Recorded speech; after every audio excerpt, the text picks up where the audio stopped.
On a cruise ship, the best student in school, Gao Chenyu, confesses to Ellen, the school goddess. Everyone cheers them on. Meanwhile, an uninterested student, Qin Tian, watches Master Talk's wilderness adventure vlogs. Just then, the weather turns stormy, and everyone panics and goes back to the cabins. Qin Tian wonders who mentioned Titanic before. He knows it is too late to go back to the cabins and runs off somewhere. He tries to grab a float and the ship capsizes. Everything turns dark and the wilderness system activates. Qin Tian got washed up on the shore and woke up. He survived, but he can't see anyone on the island. There might be a rescue team, but he must hold out first. He discovers coconuts in the area, and he is glad that he can use the knife now that he bought after falling in love with Master Talk's vlogs. As he drinks coconut water, he remembers hearing a system when he was unconscious. Just then, the system presents the novice package. He gets surprised by the system window and clicks on the package. He acquired 2 books about common plants and animals. The books got absorbed in his head, and Qin Tian gained some weird knowledge. He notices that he can see the information on the coconuts. Just then, he hears a loud scream and realizes that there is someone else on the island.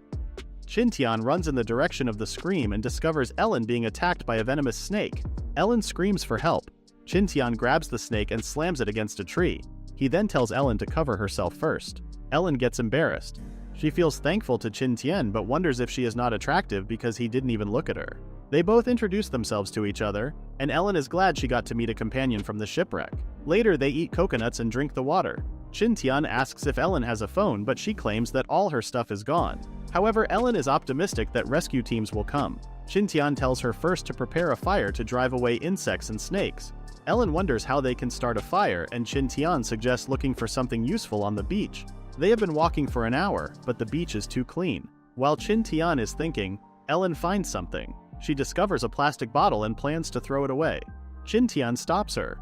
Ellen wonders how it will be useful. Qin Tian gathers some wood and grass. He uses the bottle with water like a magnifying glass, and he successfully starts a fire. Later at night, Ellen wonders if they are going to starve to death while waiting for rescue.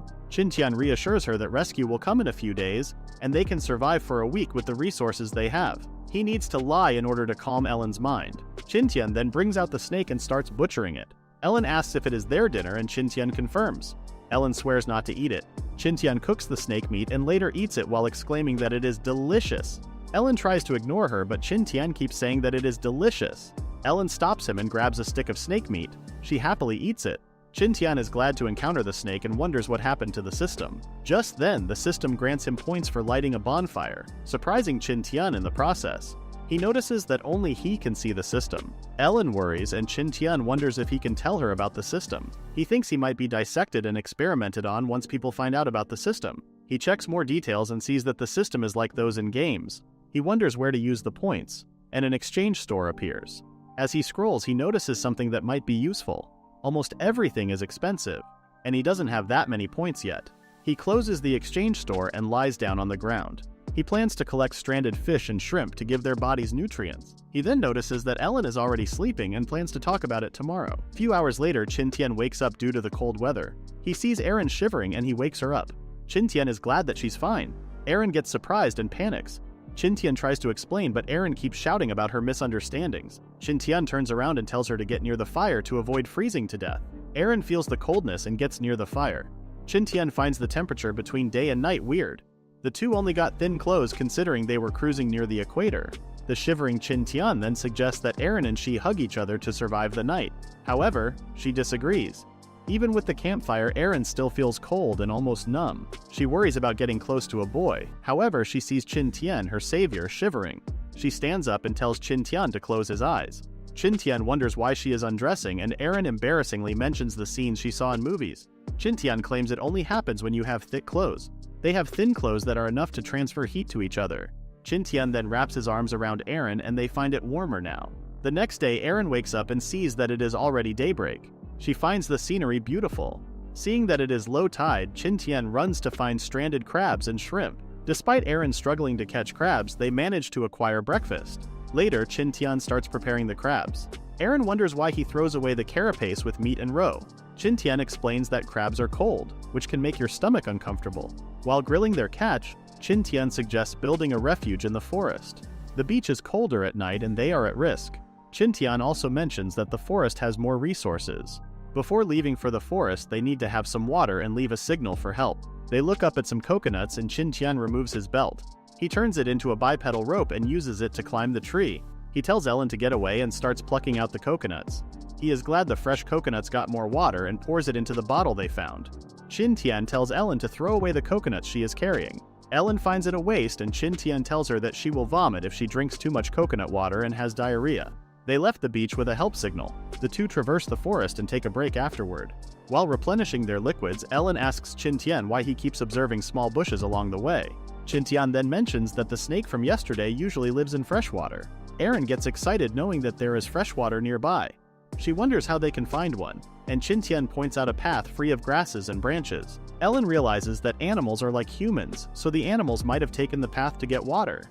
As they continue traveling, Ellen asks if Qin Tian is a person who loves outside activities. Qin Tian claims he is someone who loves outside activities without practical experience. Just then, Ellen hears something. Qin Tian hears it too and drags Ellen somewhere. They find a free-flowing body of fresh water. Ellen gets excited and Qin Tian washes his face with the water. Ellen also picks up the water and Qin Tian stops her. The two later move a bit further and Ellen suggests taking refuge on the riverbank. However, Qin Tian reminds her that wild animals will bump into them. They find a flat area, and Qin Tian tells Aaron to collect large leaves and branches while he finds wood for the campfire and tent building. Qin Tian finds some dried wood and quickly makes a campfire. He remembers passing by some trees that he can use for a tent. However, he only got a knife. He remembers something and goes to the riverbank to find a rock, which he turns into an axe later. He uses the stone axe to cut down a small tree. Later, he ties up the small trees he cut and returns to their refuge. Ellen greets him with some banana leaves she found. She claims there is a banana field near the riverbank. They now have materials, so they start constructing their tent.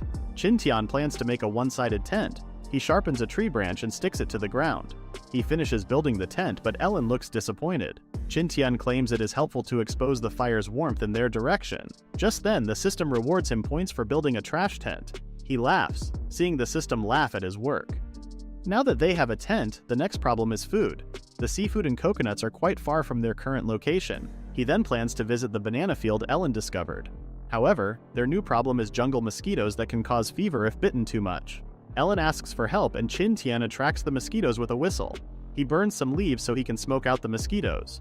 Their condition is better now and Qin Tian suggests keeping watch on wild animals. However, Ellen is already fast asleep. She lays her down and decides to keep watch instead. He uses the time to make some rope using tree bark. Morning comes and Ellen wakes up from her refreshing sleep. She finds the rope Qin Tian made and the latter threatens her to do the night watch next.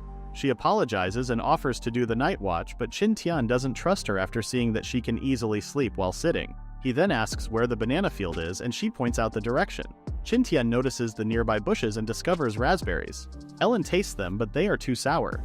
It seems like they are not ripe yet. They later find the banana field, and Qin Tian ties a rope to a rock. He throws it at the banana stalk and tries to pull it down. The banana tree breaks instead and falls on Qin Tian. He pulls out a banana and offers it to Ellen. Because Ellen refused, he peeled the banana and ate it himself. However, the banana is hard and Ellen mentions that it might be raw. Qin Tian claims that they can't eat it because it is a wild banana with huge seeds. Seeing as the tree hasn't gone into mutation, the bananas are inedible. Qin Tian then suggests eating meat instead. Ellen wonders what it is and Qin Tian shows the banana leaf with a worm. He claims that the banana worm has 6 times the protein content of a buffalo's meat. They return to their camp and they grill the worms. They ate them and Ellen enjoyed them. She finds it more satisfying than the snake meat. She then discovers Qin Tian changing the bottle's shape. He claims it is for catching fish. He saw some fish in the stream and he can use the bottle to trap them. He explains how the trap works. The system awards him some points for creating the trap.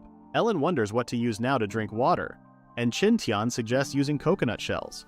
Ellen worries that the coconut shell will break when boiled. Qin Tian suggests using heated stones in it. He plans to leave the trap first before setting out to the seashore. They leave the trap with banana worms in a shady area. Ellen suddenly smells something and walks away while Qin Tian finds the smell familiar. Ellen finds something and they are bushes of mint. Qin Tian decides to get some to repel the mosquitoes in their camp. Ellen gets surprised by the new knowledge and starts collecting a bunch of them. After getting a lot of mints, they return to their camp and plan the mints around the camp. The two sat down, and Qin Tian told Ellen to take her time to rest. Qin Tian creates a stone hammer and gets system points. He realizes he can get more points by making survival tools. Ellen wonders why he is happy. Later, they discover the coconuts they left on the seashore have been opened. He notices how the coconuts are broken by a strong force not belonging to a human being. Ellen gets scared thinking it might be tigers, but Qin Tian confirms that they don't eat coconut. He sees a trail and thinks of other coconut-eating creatures present. Ellen remembers the coconut crabs. He points out the small trail that a crab can leave. They follow the trail and discover the coconut crab climbing another coconut tree. Ellen drools at the massive claws of the crab. They prepare to catch it, and Ellen notices that it has already come down. Ellen hurries, but Qin Tian tells her not to worry because it has nowhere to go. Ellen gets scared seeing Qin Tian's expression. Ellen can't believe a coconut crab can crack open the coconut like a banana. Qin Tian menacingly approaches it and grabs the opened coconut. The crab angrily opens another coconut, and Qin Tian grabs the coconut again. The crab gets mad, and Ellen realizes Qin Tian's real motive. Qin Tian then easily ties down the coconut crab. They later walk back, but Ellen requests a break. She mentions that it is already the third day and there are still no rescue teams. Qin Tian gets worried. However, Ellen reassures herself that it might take them a week instead. She walks again, and Qin Tian also worries. They return to the stream and discover that their fish trap worked. He tells Ellen to return to the camp while he prepares the fish. He plans to place the trap again, and the system rewards him with points for catching fish. He already had enough points to buy something from the shop. He returns to the camp and discovers Ellen building a stove with rocks to cook the coconut crab. They cook the crab and eat it satisfyingly. Qin Tian goes to sleep first, and he will change to night watch with Ellen at midnight. Ellen nervously does her night watch, and suddenly a hand taps her. Surprised, she tries to hit Qin Tian with the hammer. She claims that she hasn't called him yet. However, Qin Tian tells her to get some sleep already. Ellen goes to sleep, and Qin Tian wants to use this chance to check the shop. But first, Qin Tian tries to boil water using a heated stone. However, the ashes make the water unclear. Still, boiling it will remove the bacteria, and the mint is also helpful to keep him awake. Just then, Ellen screams in her dream. She dreams of the rescue team rescuing them. It looks like she is really not a positive person at all. Qin Tian thinks Ellen hypnotized herself to get over the tragic accident. If no one comes within a few days, then she will despair. Qin Tian then checks the shop and discovers books that he can buy with his current points. He chooses the book about manufacturing tools, and the knowledge is immediately delivered to his head. Qin Tian quickly learns things, and he can use them to live on the island longer. He then notices the lucky wheel and gets a free spin for his first purchase. The wheel doesn't have a free space, and a prize is guaranteed. He spins the wheel and wins a prize that is worth 10,000 points in the shop. He gets to choose to use it now and is scared that he is lucky today despite being an unlucky person. He chooses to use the prize later. Morning comes and Ellen wakes up. She looks for Qin Tian and the latter arrives with freshly caught fish. Ellen tells him to tell her the next time he leaves. While the fish are being cooked, Ellen shyly tells Qin Tian not to go to the stream. Qin Tian then advises her not to pollute the water. Ellen shouts that she will only take a shower. Qin Tian realizes that they haven't taken a bath since being stranded on the island and he can smell himself. He then shouts at Ellen that he will go look for other resources. Qin Tian looks around and finds wild oyster mushrooms. He is glad that he has the system to identify resources around him. However, some resources don't appear in the book he bought from the store, so he is not sure if they are edible. Qin Tian finds a rabbit. He uses his hammer as a distraction and tries to catch it. However, the rabbit is so fast. He remembers Ellen and goes back to the campsite. Just then he hears Ellen scream. He quickly runs over and Ellen claims that there is a snake. Qin Tian runs and grabs the creature, which turns out to be an eel. Ellen then tells him to get out. Qin Tian is more focused on getting a new type of food to eat. Ellen finishes her bath and sees Qin Tian waiting for her. She tells him to stop staring, and Qin Tian, blushing, claims that she looks beautiful. Ellen gets embarrassed and returns first to their camp. She gets mad at herself for getting shy over Qin Tian's words. Qin Tian also didn't expect to utter such words. Qin Tian then removes his clothes and plans to check for more eels. He finds holes in the wet mud and covers one of them. He can't use his bare hands because some crabs or poisonous snakes might also live in the holes. He remembers grabbing a water snake instead of an eel when he was young. Eels are attracted to water grass, so Qin Tian uses a water grass stalk to lure out the eel. He feels a bite and pulls out the eel. He later returns to the camp with more eels. Ellen worries that they can't do everything at once. Qin Tian suggests smoking the meat to preserve it. He smokes the eel so the meat can last for weeks or months. Ellen asks if she can help with anything because Qin Tian is the one who does almost everything. Qin Tian will teach Ellen how to make ropes out of tree bark so they can finish the windshield. He leaves Ellen to check the trap in the stream. The trap can only catch 2 or 3 fish each time. He makes a small lake beside the stream to store the fish he catches so they won't worry about food. Night comes and the two cook the eel meat with berries. Ellen takes a bite and drowns in the appetizing taste. Qin Tian finds her weird now. 2 days later, Qin Tian returns to where he got the mushrooms. They already ran out of eels and he needs to catch some wild rabbits today. In a flashback, Qin Tian breaks the old windshield to create a bigger one. With Ellen's help, they made a better version that feels safer to live in. Qin Tian tries to recall the path where the wild rabbit ran. He tries to find a place with less grass and finds trees with burrows. He covers the holes he found and leaves 2 open. He places burning horseshoe fungi near the holes to smoke the rabbits out. Just then, a rabbit comes out and Qin Tian easily catches it. However, it is an offspring. Another rabbit runs out and Qin Tian recalls that rabbits live in herds. He checks the hole and discovers more small rabbits. He catches everything and brings them back to their camp. Ellen gets excited over the rabbits. Qin Tian is impressed that Ellen made a lot of ropes. He then claims to butcher them, but Ellen disagrees because they are too cute to eat. However, Ellen claims it is better to fatten them up first before they get eaten. Qin Tian didn't expect that side of Ellen. She knows that they don't have a choice but to kill them for survival. Qin Tian later butchers the biggest one and sets aside the fur for future use. The two eat dinner and find the rabbit meat stinky. Qin Tian asks Ellen why she is cheerful, and Ellen claims that the next day is the 7th day. She still thinks that a rescue team will come, and Qin Tian tries to act happy too. They are done eating, and Ellen wonders what Qin Tian is doing. Qin Tian plans to start a fire using a different method. Based on the camping book he got from the store, there are various ways of starting a fire. He tries using a wooden bow, and he is successful in starting a fire. The next morning they leave the camp and arrive at the shore. Qin Tian knows they will be waiting until night, so he starts preparing. Dusk comes, and Ellen asks Qin Tian why the rescue team is not yet here. She starts despairing and Qin Tian gets worried. Ellen grabs his hand and cries out that they will die on the island by themselves. She continues to cry as she despairs. Qin Tian slaps her and Ellen asks why he did that. Qin Tian tells her to cry everything out. Ellen hugs her while crying out loud. Qin Tian tells her not to worry because he is with her. The night passes by. The next morning, Ellen slaps Qin Tian as revenge for the previous night. She also thanked Qin Tian, but Qin Tian didn't hear her. She then tries to change the topic and asks him to check the low tide. Qin Tian corrects her, saying that it is not yet time. They have a meal first while waiting. Ellen read in a book that a person missing for 2 years is considered legally dead. Qin Tian mentions that a rescue team will give up after a month of no results. Ellen gets mad at him for being negative. Qin Tian then suggests creating a boat and escaping the island themselves. Ellen thinks Qin Tian is cool right now. Qin Tian then tells her to get some seafood now that it is low tide. They later return to the camp and Qin Tian is glad that the rabbits didn't run away. They cooked the seafood they collected. Qin Tian tells Ellen to eat first, but she must not throw away the shells because they will be useful later. The seafood is only temporary and Qin Tian must find another source of food. Ellen can notice Qin Tian's darkened eye bags. Qin Tian later takes a nap and asks Ellen to wake him up at midnight to switch to night watching. Ellen thinks it is her fault that Qin Tian didn't get enough sleep last night. The morning comes and Qin Tian is surprised. He gets mad at Ellen for not waking her up, but Ellen just wants him to fully recover from his sleep. Qin Tian then tells the sleep-deprived Ellen to rest for the day. Qin Tian sets out to find more resources. Qin Tian has been searching for 2 hours, but he finds nothing. He then decides to go to the shore instead to get seafood again. Just then, he notices something. He runs and comes across a bamboo forest. Bamboo is a multifunctional plant. Qin Tian has a hard time cutting down a bamboo tree.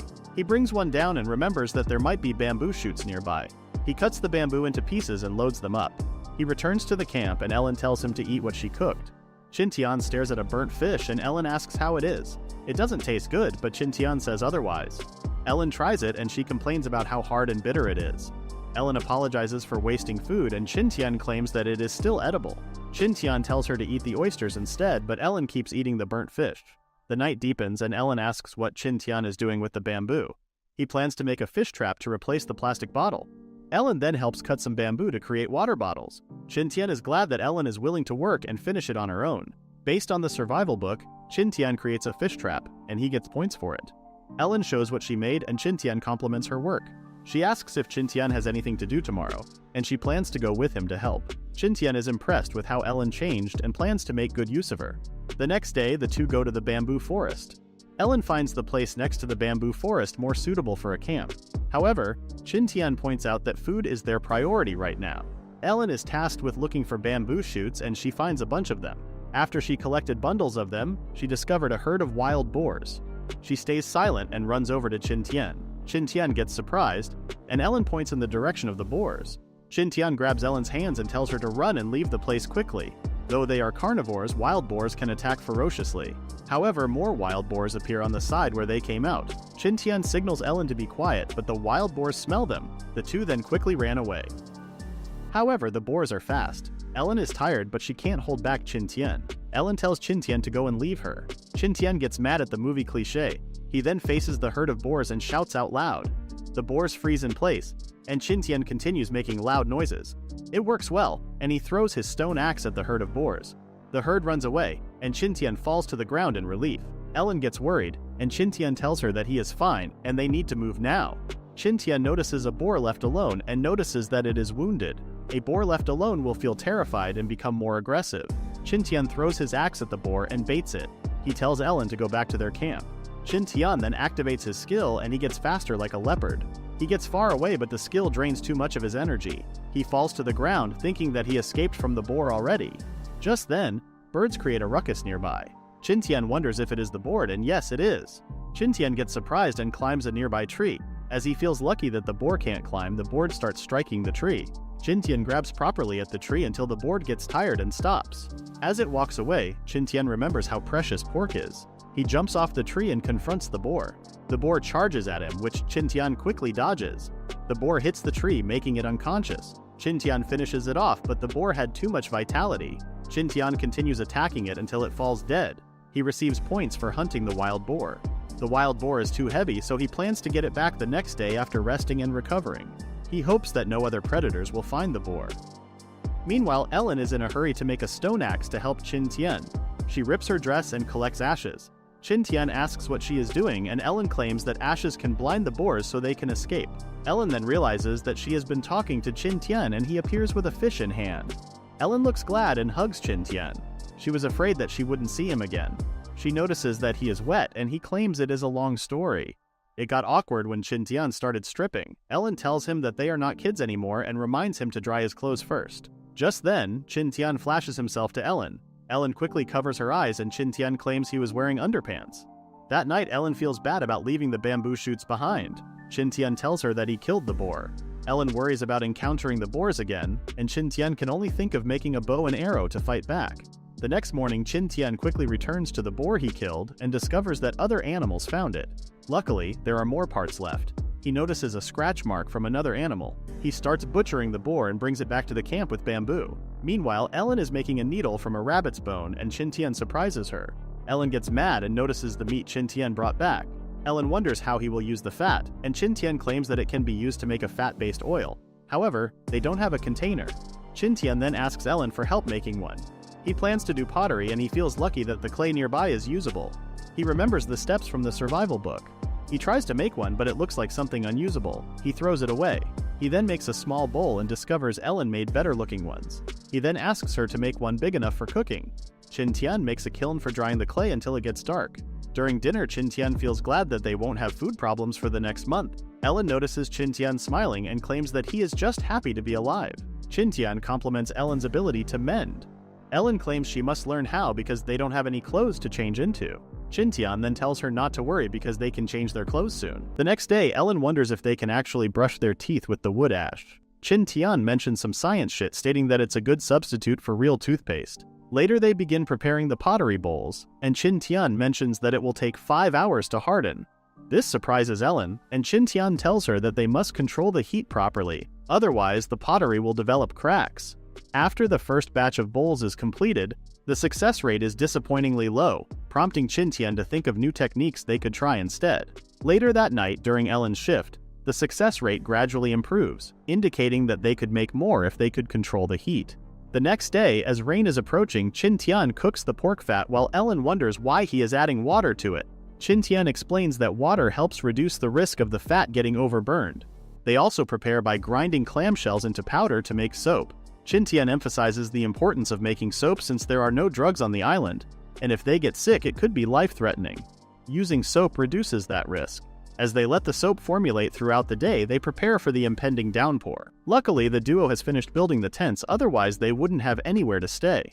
Qin Tian opens the system, and with the pottery and soap he made, he now has over 6,000 points.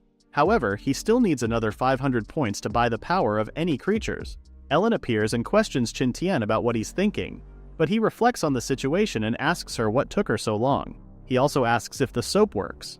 Ellen calmly mentions that it does the job and expresses their luck in having the soap. Qin Tian prepares to make the bamboo bow and attempts to create a multi-layered structured bow to improve efficiency. He places some stumps in the ground as a makeshift mold since he has no other options.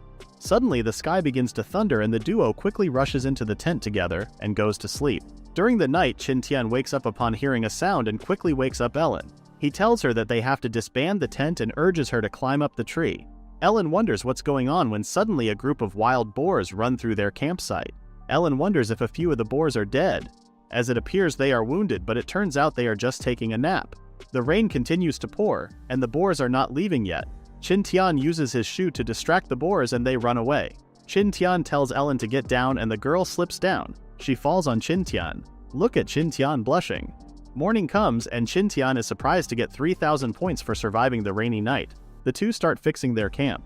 Ellen is glad that the rabbits are still caged. Qin Tian hopes the wood sticks they have will dry sooner.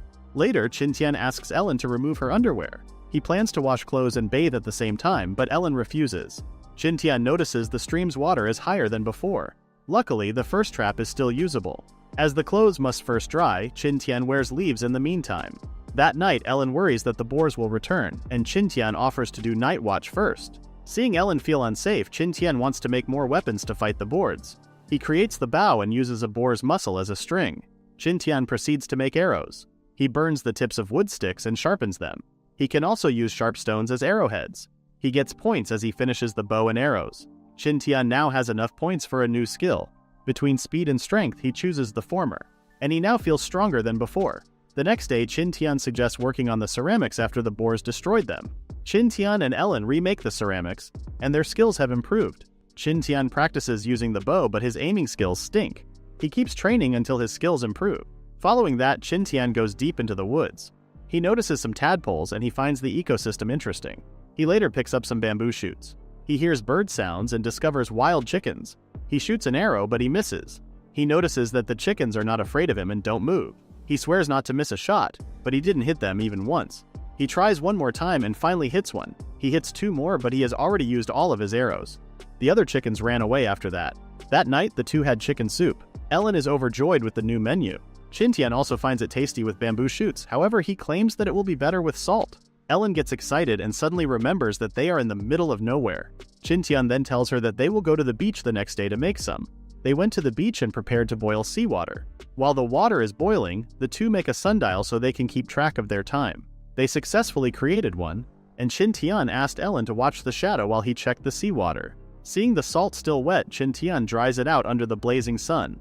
They made enough for half a month, but it is full of impurities. Qin Tian prepares another pot of seawater to boil, and Ellen calls for his attention. Qin Tian asks for another bamboo. He knows that crude salt is not meant for consumption. He plans to saturate and purify the salt. Using his survival knowledge, Qin Tian made a filtration device. However, it took a long time. Ellen feels overjoyed with the dinner again. Qin Tian comments on how Chinese cuisine should have seasonings. He laughs at Ellen for overreacting. They also realize that it had been 20 days since they came to the island. Ellen wonders what kind of boat Qin Tian is planning to make. He needs a fishing boat that will help sustain them during the trip. Ellen suggests making a better tent first, and Qin Tian claims it is better to find another place to camp. 4 days later, Qin Tian finds a meadow with a nearby cave. He stays alert, thinking that something is living inside. He fires an arrow, but nothing reacts. He goes inside and discovers animal remains. Just then, Qin Tian senses an attack and dodges it using his cheetah speed. A panda attacked him, and Qin Tian wondered why it looked a bit strange. He tries to distract it with a bamboo branch, but the panda just crushes it. Qin Tian wonders what is happening and why it looks different compared to a normal panda. Qin Tian runs away and climbs a tree. As a Chinese, he hesitates to attack it, but he needs to take over the cave. The fired arrow just bounces off its fur, and the panda discovers Qin Tian. He quickly keeps his distance and uses a rock arrow this time. It works, but the panda is still fine despite the bleeding. It confronts a surprised Qin Tian. Qin Tian dodges its attack and runs away again. That night, Ellen suggests ignoring the panda and the cave and looking for another area to move to. Qin Tian plans to use his arrow belt's tie to make an arrowhead. They need a furnace to melt the iron, so they start to plan to make one. They created a wind fan and the two started blowing air into the furnace to melt the iron. They manage to melt the iron and Ellen falls out of fatigue. Qin Tian pours the melted iron into Ellen's molds and he immediately cools them down. That night, Qin Tian sharpens the arrowheads and hopes that they work. He puts it on the arrow and he is now confident in beating the panda. He tries to buy the animal encyclopedia, but the system offers a better option for a bargain. He buys books about animals and how to tame them. The books also give tips on how to fight different animals. However, Qin Tian finds them ridiculous. Ellen wakes up to see Qin Tian making breakfast. Ellen insists on seeing the panda, but Qin Tian refuses. Qin Tian can see that Ellen is getting used to living on the island. Later, Qin Tian goes back to the cave and fires arrows inside. He notices that the panda is not there. He climbs a tree to wait for it and it appears after some time. The system shows that it is an ancient panda. It further explains that pandas started as carnivores, which humans domesticated until they turned into bamboo-loving pandas. In 2 months, Qin Tian can tame it. He plans to hurt it to the point that it can't find food by itself. Qin Tian injures it, retrieves the arrow, and runs away. He kept repeating the process for many days. On the 4th day, Qin Tian can't find the panda. It ambushed him and Qin Tian noticed that the panda was learning. It breaks an arrow and Qin Tian runs away. On the way back to the camp, Qin Tian discovers poison dart frogs. He now had a solution to his problem. He captures one and plans to use its toxin for his arrows. He goes back to the camp and Ellen rushes to hug him. Qin Tian apologizes for making her worry, but Ellen denies being worried. Ellen notices the poison frog and Qin Tian plans to use it against the panda. The next morning, Qin Tian heats the frog until bubbles form on its skin. Qin Tian applies the toxins to the arrowheads. Ellen gives him the grass balls he asked for and she wonders what their uses are. Qin Tian claims they got their use. Qin Tian later returns to the cave. Seeing the footprints, he knows that the panda is inside. He burns the grass balls and throws them in the cave. The panda gets smoked out and roars. It chases Qin Tian and the latter plans to tire the panda out. Inside the forest, the panda looks for Qin Tian. Qin Tian finds a chance and fires an arrow with the toxins. However, the stone arrowheads are ineffective. Qin Tian dodges the panda's attack. Qin Tian fires an iron arrow this time. The toxin should take effect soon. Qin Tian shoots again and the panda attacks him. However, the panda falls. Qin Tian is glad that the toxins have already kicked in. He observes the panda for 3 hours and the panda wakes up. The next morning, Qin Tian prepares fish and bamboo. He goes to the cave and sees the exhausted panda. He inserts a bamboo shoot into a fish and throws it at the panda. The panda growls and notices the fish. It hastily eats and Qin Tian shows it more food. It eats the remaining fish with bamboo shoots. Qin Tian wonders what name fits the panda. He notices how idiotic it is to relax knowing that it is poisoned. He then decides to call the panda Shanbi, which means dumbass. Night comes and Qin Tian and Ellen eat dinner. Ellen finds out the name of the panda, and she gets worried about whether to compliment his naming sense or not. Ellen puts down her food and claims that she is not in the mood. Qin Tian guessed that it was that time of the month. Ellen tells him to be quiet. She claims it should have started days ago, but it is kind of late for her. It must be because of stress and a lack of rest. Qin Tian then thinks about making paper. However, making a good quality product needs a lot of processes. The next morning, Ellen wakes up due to the smell of urine. Qin Tian claims it is needed to make paper and Ellen calls him crazy. Qin Tian asks Ellen to make square-shaped meshes and they easily create some. Things suddenly go to chemistry class and Ellen is impressed that Qin Tian is doing it on an isolated island. The two continue with more steps and processes to make sodium hydroxide. Ellen comments that it is better to work on it with electricity. Qin Tian claims it is possible with lightning strikes. The two later collected wild grasses to make paper. The grasses are soaked in sodium hydroxide for hours to obtain pure white cellulose. Qin Tian washes it next to the stream and washes it with clear water to get the paper powder. The powder is then put into the mesh frames. They dry the mesh with paper powder and they successfully create paper. Qin Tian is glad that his bottom is not at ease with paper. Ellen says not to mention it during meals. She finds Qin Tian talented at making paper. Days later, Qin Tian sees Shanbi looking comfortable. It wakes up after smelling the food that Qin Tian brought. It looks tame now and Qin Tian is feeding Shanbi. Domesticating Shanbi won't take long anymore. Qin Tian leaves Shanbi and walks along the stream. He finds wild gingers and brings them back to the camp. Ellen is experiencing cramps and claims that it didn't hurt like that before. She also had heating pads and a cup of yolk with red sugar to calm her cramps. Qin Tian then shows the ginger tea he just made. He claims he just accidentally discovered them, but Ellen can see proof that Qin Tian made an effort to do so. Ellen drinks warm ginger tea. The next day, Qin Tian visits Shanbi again. Shanbi now considers Qin Tian as a friend. A month later, she starts feeding Shanbi with pure bamboo shoots. Seeing Qin Tian's menacing aura, it accepts and eats the bamboo shoots. However, Shanbi is liking it. The system gives Qin Tian points for domesticating a panda. He gets an animal training seal that he can use on Shanbi. He applies the seal to Shanbi, and Qintian can now see Shanbi's status using the system. That night, Qintian tells Ellen that she can meet Shanbi now. He brings her to Shanbi the next day, and the two easily become friends. Shanbi also changed its diet to regular bamboo. Two later decide to leave the camp with Shanbi. They made a new camp in the field with the cave where Shanbi lives. Ellen enjoys looking at the starry night sky. Qintian tells her to continue watching while he sleeps, but Ellen suggests sleeping together because there's no need for night watch with Shanbi with them. Qintian gets surprised and asks Ellen to be his girlfriend. Ellen gets flustered as Qintian approaches her. Qintian teases her, and Ellen gets mad. The two do some cleanup before sleeping. The next day comes, and the two dig for nearby clay to make more ceramic. Qintian leaves with Shanbi to retrieve the fish traps in the stream. On the third day, they collect bamboo easily with Shanbi's help. However, the pet is distracted by eating. The fourth day comes and the two start to build a bamboo house kitchen. After a week, they have now finished the kitchen.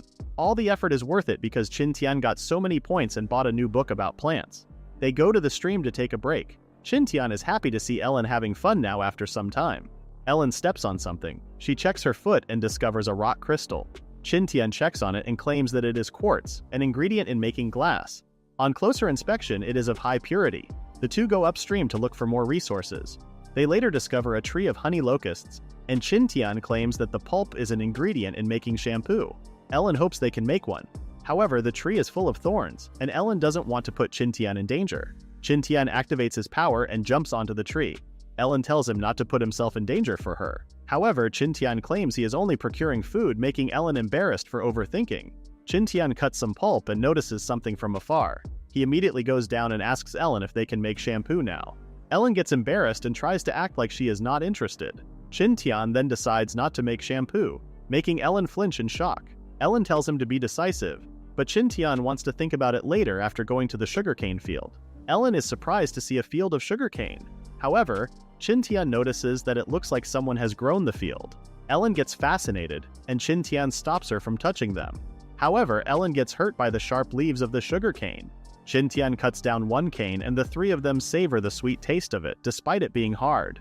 Ellen notices a sour taste, and Qintian explains that it is not the right season for its harvest. Qintian plans to take some cane home so he can make brown sugar. They go back home and start to process the honey locust's pulp. Qintian uses the extracts to make porridge, which Ellen enjoys eating. Qintian later finished squeezing the sugarcane stalks. Ellen surprises him with a basket full of mushrooms. Qintian pats her head. However, most of the harvest is poisonous. Ellen is discouraged that only a few are edible. Qintian tells Ellen to collect the resources listed on the blackboard to create shampoo and toothpaste. Qintian later proceeded to process the collected resources, and in the end, he successfully created shampoo. Ellen is sad that she can only try it tomorrow because it is already dark outside. In the middle of the night, Qintian wakes up hearing weird giggles, thinking it was a ghost, but it was Ellen who was sleep-talking about the shampoo. As thunder rumbles in the distance, Ellen wakes up and realizes that it's also raining heavily. Shanbi, the panda, starts growling, and Qintian uses his skill on the panda. He wonders if it's wild pigs again and instructs Ellen to stay inside while he goes to investigate. His prediction proves correct, as it turns out to be wild pigs. Shanbi lunges at them, attacking one of the pigs before getting attacked in return. While Shanbi distracts all the pigs, Qintian remains unnoticed. Shanbi rages on as he bites one of the pigs, just as another pig is about to attack him from behind. Qintian protects Shanbi and defends him by using his poison arrows to attack the rest of the pigs. However, a few of the pigs notice Qintian's presence. As he is spotted by the pigs, Qintian quickly devises a plan to lead them away from Shanbi. He utilizes his skill, dashing away from the pigs and finding refuge in a tree. While hiding, he wonders how Shanbi is holding up. Shanbi roars fiercely, causing the pigs to scatter in fear. Qintian reunites with Shanbi, giving him some reassuring head pats. Together, they make their way back to the camp. Upon their return, Ellen expresses concern over the scratches on Shanbi's body. However, Qintian reassures her that Shanbi has endured worse. They store the wild pigs in their shed for future food. Qintian mentions that he will find some bamboo for Shanbi as a reward for his bravery. Continuing through the forest, Qintian collects sprouts along the way. As he ventures deeper into the woods, he suddenly panics upon noticing tracks on the ground. He is certain that it couldn't be from a steamroller and decides it's best to retreat for safety. However, his panic intensifies when he hears a noise and catches sight of a titanoboa, the largest snake ever known to exist and believed to be extinct. As Qintian flees, he is shocked by the sight of the titanoboa and wonders if he will encounter a dinosaur tomorrow. Seeking guidance, he turns to the system for information. Surprisingly, the system advises him to jump directly into the Titanoboa's mouth, make his way down its throat and use a small knife to kill it from the inside. Qin Tian is taken aback by the absurdity of the suggestion and continues running away, dismissing the idea entirely. In his desperate escape, he spots a slope and slides down, successfully evading the Titanoboa's line of sight. However, panic sets in as Qin Tian contemplates his next course of action. Suddenly, the Titanoboa catches his scent and closes in on him. Qin Tian instinctively uses his dagger to stab the snake, but he realizes that the dagger is too short to reach the heart. In a thrilling turn of events, he finds himself being taken for a ride by the Titanoboa. Desperate to survive, he considers staying silent in hopes of escaping. Then a foul odor reaches his nostrils and he realizes he has stumbled into the boar territory. The snake notices a boar nearby. As the Titanoboa engulfs the boar, Qin Tian seizes the opportunity to escape, lunging away from the chaotic scene. However, the encounter ends sooner than he anticipated. He stumbles and continues running, desperately hoping to find something useful in the system to aid his survival. Qin Tian realizes that the available rewards have changed, and he regrets missing out on an option. Nonetheless, he decides to give the horse superpowers option a try. Unfortunately, the system malfunctions, granting him an animal charm feature instead. Panic sets in as he turns around and spots a group of boars, hoping they won't notice him. Qin Tian's anxiety intensifies as the boars draw nearer, and eventually, he is spotted. In a moment of desperation, he activates the superpowers bestowed upon him by the system, experiencing a sensational burn in his legs as he utilizes them to run. Worried that his legs might give out soon, he notices a pile of feces and decides to dive into it, hoping to lose his scent and evade the boars. As the day progresses, the boars begin to rest in front of Qin Tian. He ponders why the pile of feces is warm and realizes that the released carbohydrates are preventing the heat from escaping. Slowly, he loses sensation in his arms and legs, but he fights to keep his mind alert. Fainting in this situation would spell the end for him.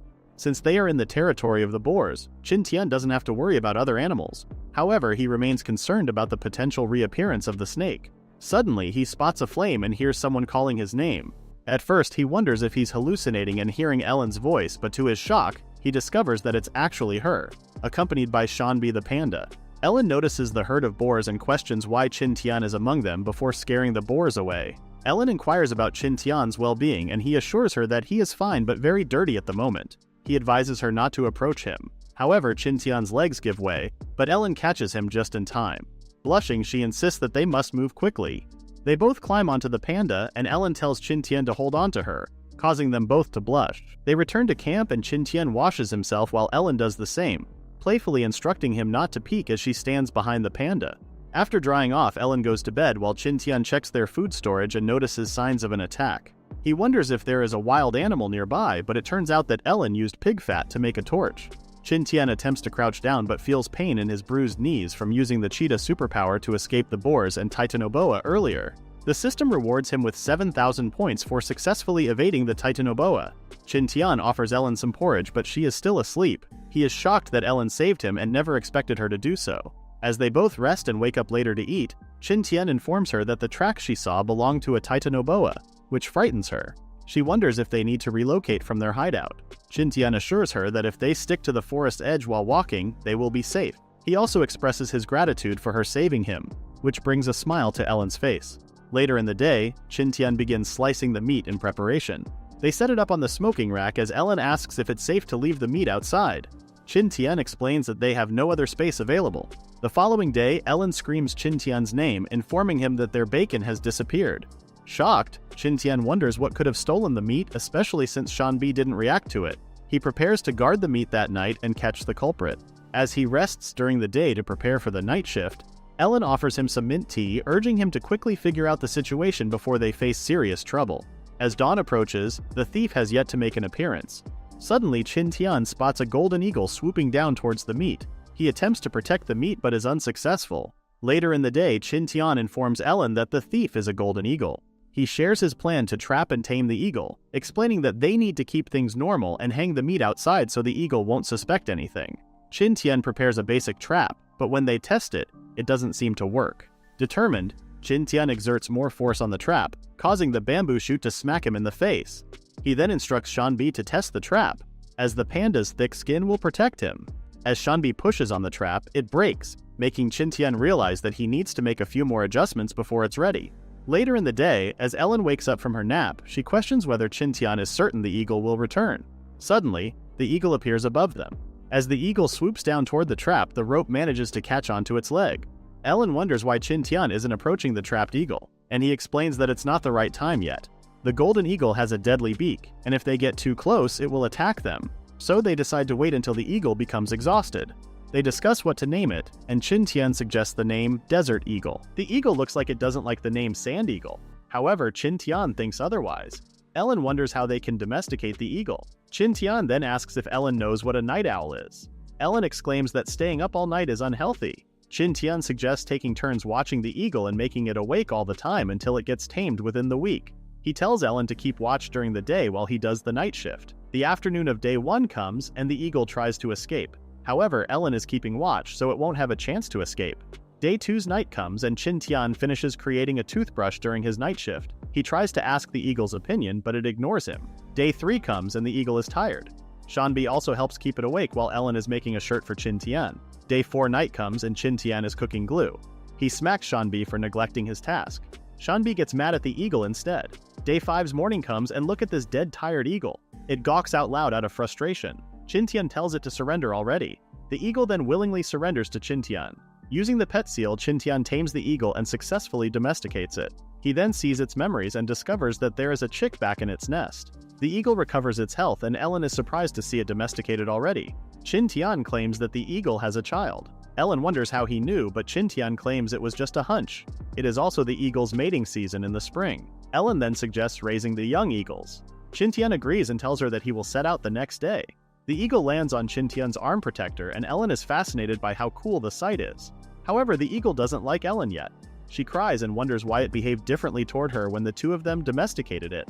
She walks out, telling them to watch her. Just then, the eagle notices something. It walks like a chicken after seeing the fish on Ellen's hands. Qintian and Ellen took the day off to refresh their energy. They then set out to look for the young eagle in the mountains. After some walking, they set up camp because it was getting dark outside. During dinner, Ellen wonders if they can find the young eagle. The forest is too wide, and it might take them some time. Seeing that the forest is wide, Qintian wonders if it stretches more and if the island is really an undiscovered island. Ellen wonders what he was thinking, and Qintian makes up a story of wild animals attacking them during the night. The group later sleeps, and in the middle of the night, Qintian senses something. Ellen also wakes up and notices Shanbi on guard. From the nearby bushes, wolves come out to attack them. Qintian tells Ellen not to panic because Shanbi is with them. Shanbi roars at them, but Qintian reminds him not to be aggressive. Qintian assesses the situation and says that if Shanbi loses, he and Ellen will be attacked for sure. Just when Qintian thought that they were really unfortunate, the wolves got scared of the nearby flame. Qintian totally forgot about wild animals being scared of fire and asked Ellen to light up a torch. He tells her to move forward. Qintian throws his torch and scares off the wolves a bit. He orders Shanbi to attack. Shanbi then scares off the wolves. Knowing the wolves' deviousness, Qintian claims that the wolves might still be nearby. The morning comes, and the group hurriedly gets out of the forest. They can see the eagle acting up. It seems like they are nearing their destination. The group climbs up the mountains, and Ellen feels like giving up. Qintian lets Ellen rest while he looks for the young eagle. He climbed the mountain and almost fell. He reaches the top and gasps for air. He enjoys the scene as if he is on top of a skyscraper. He then notices a volcano where plants are growing along the foothills. He plans to look for resources in that area later. The eagle then gets his attention after Qintian forgets their initial purpose. Qintian then drops a rope on a steep hill to let the baby eagle perch on it. Using the pet seal, Qintian communicates with the eagle, and it relays the instructions to the baby eagle. Qintian was able to pull up the baby eagle. The two birds reunite. Qintian immediately grabs the bird and brings it down with him until they reach the bottom. He sighs as Qintian swears not to do some climbing again. He then looks for Ellen. Qintian discovers writings on the ground that Ellen left to look for resources. The weather gets bad and Ellen arrives while riding Shanbi. Qintian suggests moving fast because the weather might cause landslides. Just then, Ellen notices something. An airplane passes by. Qintian thinks something happened. Ellen panics because she heard an explosion, but Qintian tells her to calm down. Qintian wonders how an airplane comes to a deserted island. They come out of the forest and arrive at a dead end. Qintian suggests stopping first and planning what to do next. Qintian mentions how they don't have enough food if they go to the plane's crash site and get back to their campsite. Ellen then suggests replenishing in the camp first and returning. However, Qin Tian disagrees and claims one person will do. Ellen realizes that she can return to the camp alone, while Qin Tian will have enough food if he goes alone. Qin Tian worries, but Ellen is confident that she can go back alone. That night, Ellen plays with the baby eagle. She wonders what to name it. Qin Tian suggests an absurd name again. Ellen sweetly calls it Xiao Bai, but names like Shanbi and Sand Eagle are better for Qin Tian. The next morning, Qin Tian discovers that Ellen procured some pine oil. He claims it can be useful for many things. Ellen tells him to take care. While alone, Qin Tian uses his superpower every hour, heading to the north. He suddenly arrives in a wetland and orders Sand Eagle to scout the area. He synchronizes his eyesight with that eagle and sees a body of water. He then prepares to head out and check. Qin Tian later arrives at a swamp. He tries to go around it, but the swamp covers a lot of the area. There are also a lot of mosquitoes in the area, making Qin Tian worried about infections. He also can't step into the swamp, seeing that it is unmoving, meaning it is an area for bacterial development. In the end, Qin Tian traversed the swamp. He starts running again to find the plane. He suddenly got caught in quicksand. He changes his position to limit the speed of drowning. He orders Sand Eagle to look for a branch. He brings out ropes and Sand Eagle starts dropping branches. Qin Tian asks for more and starts tying up the branches until he creates a frame of them. He forces himself to climb on the frame of the branches. It took him an hour to escape, and he decides to be more careful in this kind of swamp. He recalls the main character of a movie he has seen before. He disassembles the frame and chooses the driest branches. He bundles them and places each bundle on his feet. Seeing that it works on the swamp, Qin Tian starts moving again on top of the swamp. As he gets near the landing area, he wonders if there are crews on the plane. Meanwhile, on the plane, a blonde-haired woman wonders where she landed. She recalls encountering a storm, losing control, and getting stuck in the turbulence. She was lucky enough to adjust her landing route before crashing. She is glad enough not to have been injured after her accident. She thinks she is in South America because of the swamps. She wonders if someone is living in the area. She starts calling for anyone, but no one is answering. She realizes no one will live on this deserted island.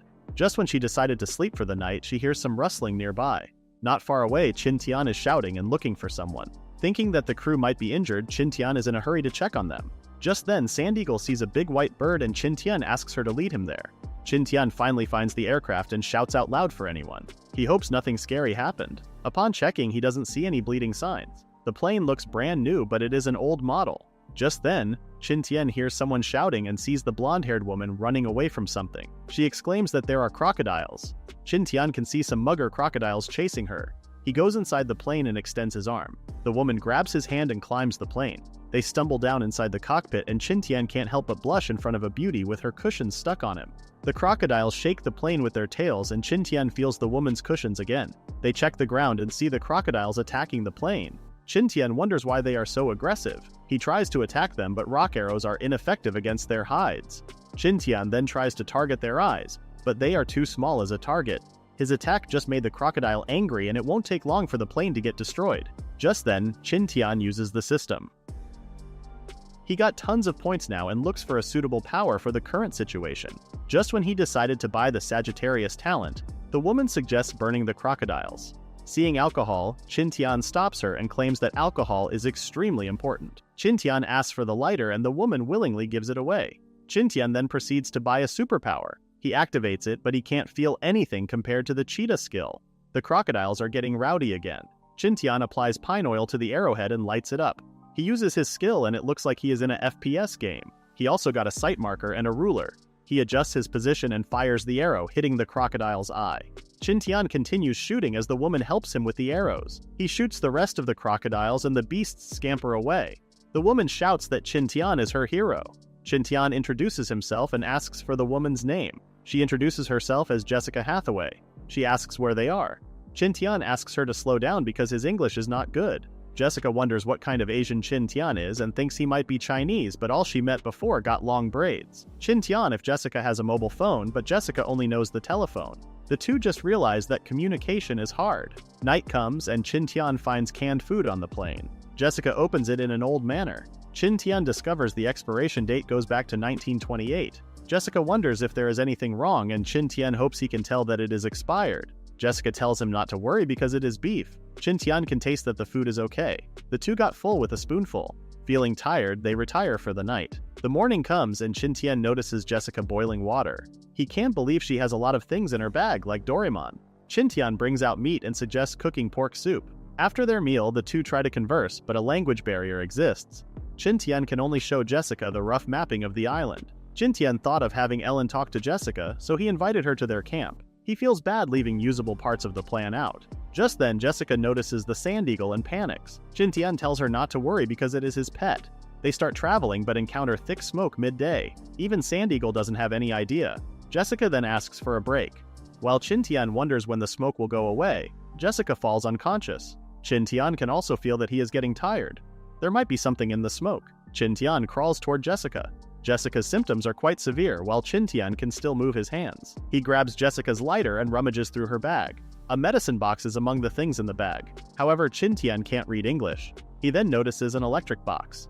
He also brings out some other things along with his bamboo tube. Chin Tian connected everything and came up with an electrolysis apparatus. The oxygen produced from the process is then passed to Jessica through a tube. Jessica soon regains consciousness, and Chin Tian mentions that the smoke is methane. The two alternately use the oxygen tube as they traverse the methane fog. They see the endpoint and finally get out of it. They finally get to breathe fresh air. It is getting late and the two are still not fully recovered, so they set up camp. Meanwhile, at the camp, Ellen is having trouble with the raccoons. Fish for Xiaobai's meal is now less plentiful. Xiaobai chirps and Ellen gives it a fish. Ellen worries for Chin Tian and decides to look for him the next day. Just then, Xiaobai chirps as it sees its parents. Seeing Sand Eagle, Chin Tian is back for sure. Ellen gets excited to see Chin Tian, but seeing Jessica surprises her more. Chin Tian wonders if Ellen misses him after 3 days. Chin Tian introduces Jessica to Ellen and asks her to communicate with the foreigner. The two immediately kick off a conversation in Chinese. The confused Chin Tian wonders why Jessica is speaking in Chinese now. Jessica blames Chin Tian for trying to speak in broken English and not revealing his nationality. We all agree that Chin Tian is at fault. That night, the three had a long discussion. The two Chinese learn that Jessica is a paleontologist who travels around the world. She heard of a nose-walking beast and immediately flew off toward the South Pacific. However, she encountered a storm and crashed on this island. It turns out Jessica is not from a rescue team. At least Chin Tian can now pinpoint their current location with Jessica's information, and they can start making a boat. Ellen wonders why Jessica is not worried about crashing on a deserted island. Well, the paleontologist's spirit is burning with passion and excitement. Her scary eyes are enough to cut open Shanbi and study him. Chin Tian asks this time if Jessica is not worried. She claims not because the two mention making a boat to escape the island, and the discovery of Haonang cats and individuals on this island is one of the greatest discoveries of the 20th century. Ellen corrects her, saying that it is the 21st century. Jessica claims that would be 70 years ahead of them and wonders if the Republic of China is using a different calendar. Chin Tian claims that it is now the People's Republic of China. Jessica wonders if it is a change of regime again. The two Chinese get offended. Jessica apologizes and asks to be corrected instead. Chin Tian then tells her about the establishment of the People's Republic of China in 1949. Jessica claims that it is still 1927. Chin Tian and Ellen are shocked. Chin Tian can see that Jessica is not lying, taking into account the old plane and the canned foods manufacturing date. Jessica then asks what year it is, and Chin Tian surprises her by telling her that it is 2020 for them. Jessica then elaborates on what happened until she encountered the storm. Ellen claims that they also encountered a storm. Chin Tian thinks the storm might be a passage of time and space. The topic of time travel is heavy for them because they won't know the way back. Knowing that there are prehistoric and dangerous animals out there, Chin Tian suggests focusing on protecting themselves and improving their quality of life. Jessica wonders if Shanbi can also time travel, but Chin Tian finds it impossible since he has also seen a Titan python. As a paleontologist, Jessica knows that such creatures should have lived in a different era and couldn't live in the forest's refreshing temperature and conditions. Ellen then explains that they have encountered 2 heavy rains, which can explain how a Titan python can live in the area. Chin Tian and Ellen just hope it won't come through their front door. Ellen then tells Chin Tian and Jessica to rest while she does the night watch. Jessica wants to make it clear if Chin Tian and Ellen are lovers. The two shyly deny, and Jessica asks if Ellen is pursuing Chin Tian because she is interested in sleeping in the same bed as Chin Tian, while Ellen also sleeps on a separate bed. Jessica claims she already likes Chin Tian after seeing his heroic acts during her rescue. Ellen is clearly jealous and frustrated. Chin Tian then tells Jessica to calm down and explains how everything should start purely with getting to know each other based on Chinese culture. Jessica then starts flirting with him. A flustered Chin Tian then retires for the night and encloses himself in a sleeping bag. Ellen feels glad but suddenly gets threatened by Jessica's stripping. She is surprised at how open Americans are. She then checks on something and sees Chin Tian watching everything. Jessica says hi to her audience. Ellen scolds Chin Tian while the pets know how their master should be punished. Morning comes and Ellen gives Chin Tian a humble breakfast. Jessica wonders if Chin Tian upset her, but Ellen is only teasing our poor boy. Jessica can see that Ellen also likes him. Jessica knows that Chinese people are polygamous and she offers the first wife seat and big room to Ellen. Jessica feels this is a bit tricky. Ellen goes to Qin Tian and asks for a big room. She gets flustered after saying that. The three later discuss their future plans. The first stage is they need to explore and learn about the whole island. With Qin Tian's talent, he made barricades against the feisty boars. He also intends to capture some boars and raise them in captivity to ensure food for winter. They also need more resources, especially iron, to create nails to hold the boat in place. The second stage is shipbuilding, which might take years to achieve. Jessica then brings out the contents of his bag to check if there is something useful. Ellen notices a dress and Jessica tells her to try it on. Jessica also has iron tools that are useful. The next day, Qin Tian checks the bamboo forest with Shan Bi. Just then, Sand Eagle discovers something. Jian arrives at the dunghill side and still can't believe he dove into it before. He tests it out and discovers soil nitrate. He collects some dung to make black powder in the future. He goes back to the camp where Jessica prepared a container for the nitrate soil. While preparing things, Qin Tian tells Ellen to guide Jessica around the camp.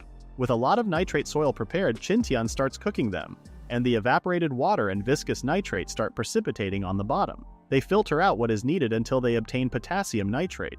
It was a tiring day, so they had their fill first. After that, Qin Tian now obtains potassium nitrate, charcoal, and sulfur powders. He estimated the amount for each component and mixed them together. Ellen wonders what Qin Tian is doing. Qin Tian lights up the mixed powder and it explodes. They succeeded in making black powder. Jessica then suggests making a bomb immediately. They start preparing dried soil and dried bamboo for the bomb. Black powder is wrapped in a slightly damped paper, and Qin Tian starts making layers in the bamboo. Here is the anatomy of their homemade bomb.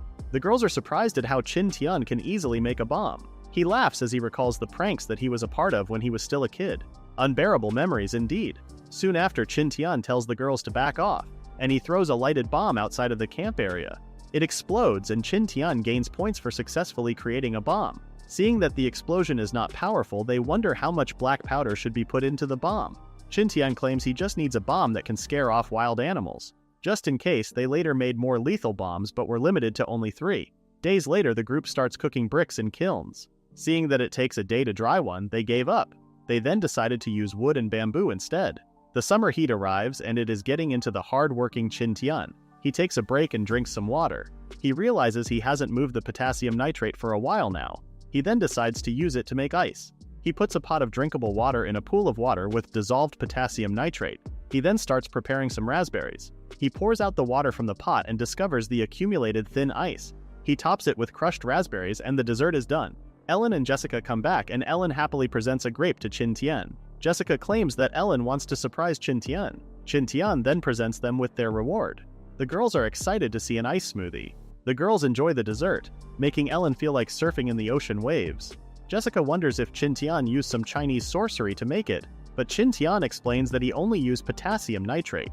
Embarrassed by the compliment, Qin Tian suggests putting in some grapes too. However, the glutton is already eating the ice smoothie as it is. In order to make better ice, Qin Tian and Ellen make some pottery similar to a matryoshka doll. The new tools can be used to greatly improve the cooling, and creating the ice will be more efficient. Meanwhile, Jessica is focused on making wine using the grapes they foraged. They make sure to cover it in tight containers or it will turn into vinegar instead. Jessica then checks on what Qin Tian is doing. He claims he is making fan blades, not the fan itself. However, he claims that it will be automatic. He will put it on a long stick and the other end will be pushed by steam from boiling water. Ellen suggests adding a condenser and Qin Tian agrees. Midsummer arrived and the group managed to improve their steam-powered fan. They made it to reuse the water being condensed. They also created raspberry popsicles. Shan Bi also got addicted to it. Ellen worries for Xiaobai and Sand Eagle. Qin Tian suggests giving them iced water. A storm suddenly comes and Ellen is worried that the boars will topple down their incomplete fence. Qin Tian assures her that it will be different this time because they have the bombs. Rain continues pouring down and the boars come out of the forest. Jessica has wanted to see this scene since she heard about it. Ellen wants to help too. Qin Tian can't believe how much the rain pours. He starts shooting arrows at the rampaging boars. Seeing that the boars are divided, Qin Tian asks Shan Bi and Sand Eagle to take care of the ones on the left. The two pets start obliterating the boars. Qin Tian and Jessica start taking care of the boars on their side and find out that they are increasing. Ellen suddenly shouts to move away. She tells the other two to be careful as she tosses a bomb. The bomb lands in front of the boars, and the explosion is enough to make them panic. The boars on the other side are also escaping. Qin Tian doesn't want to let them get away and starts firing arrows again. Shanbi and Sand Eagle are also doing their jobs very well. They come out victorious as the rest of the boars escape. Seeing that they killed a lot, Qin Tian knows that the boars can't reproduce for a while now. He needs to be careful, or they will lose their source of meat. With this amount of meat, they will have food for 6 months. The group then starts focusing on strengthening their fence during rainy days. During the 2 weeks of rain, they no longer worried about the boar raids. The island continues to experience the rainy season. Qin Tian wonders if the wine they brewed is now fine. The girls are excited but get disgusted seeing the insides of the pot. Jessica wonders if she brewed it wrong. Qin Tian explains that this is a normal phenomenon during fermentation.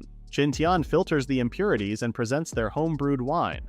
However, it is too sour to taste. Qin Tian then realizes that they should wait a bit longer. He then tells the girls that they will make distilled spirits.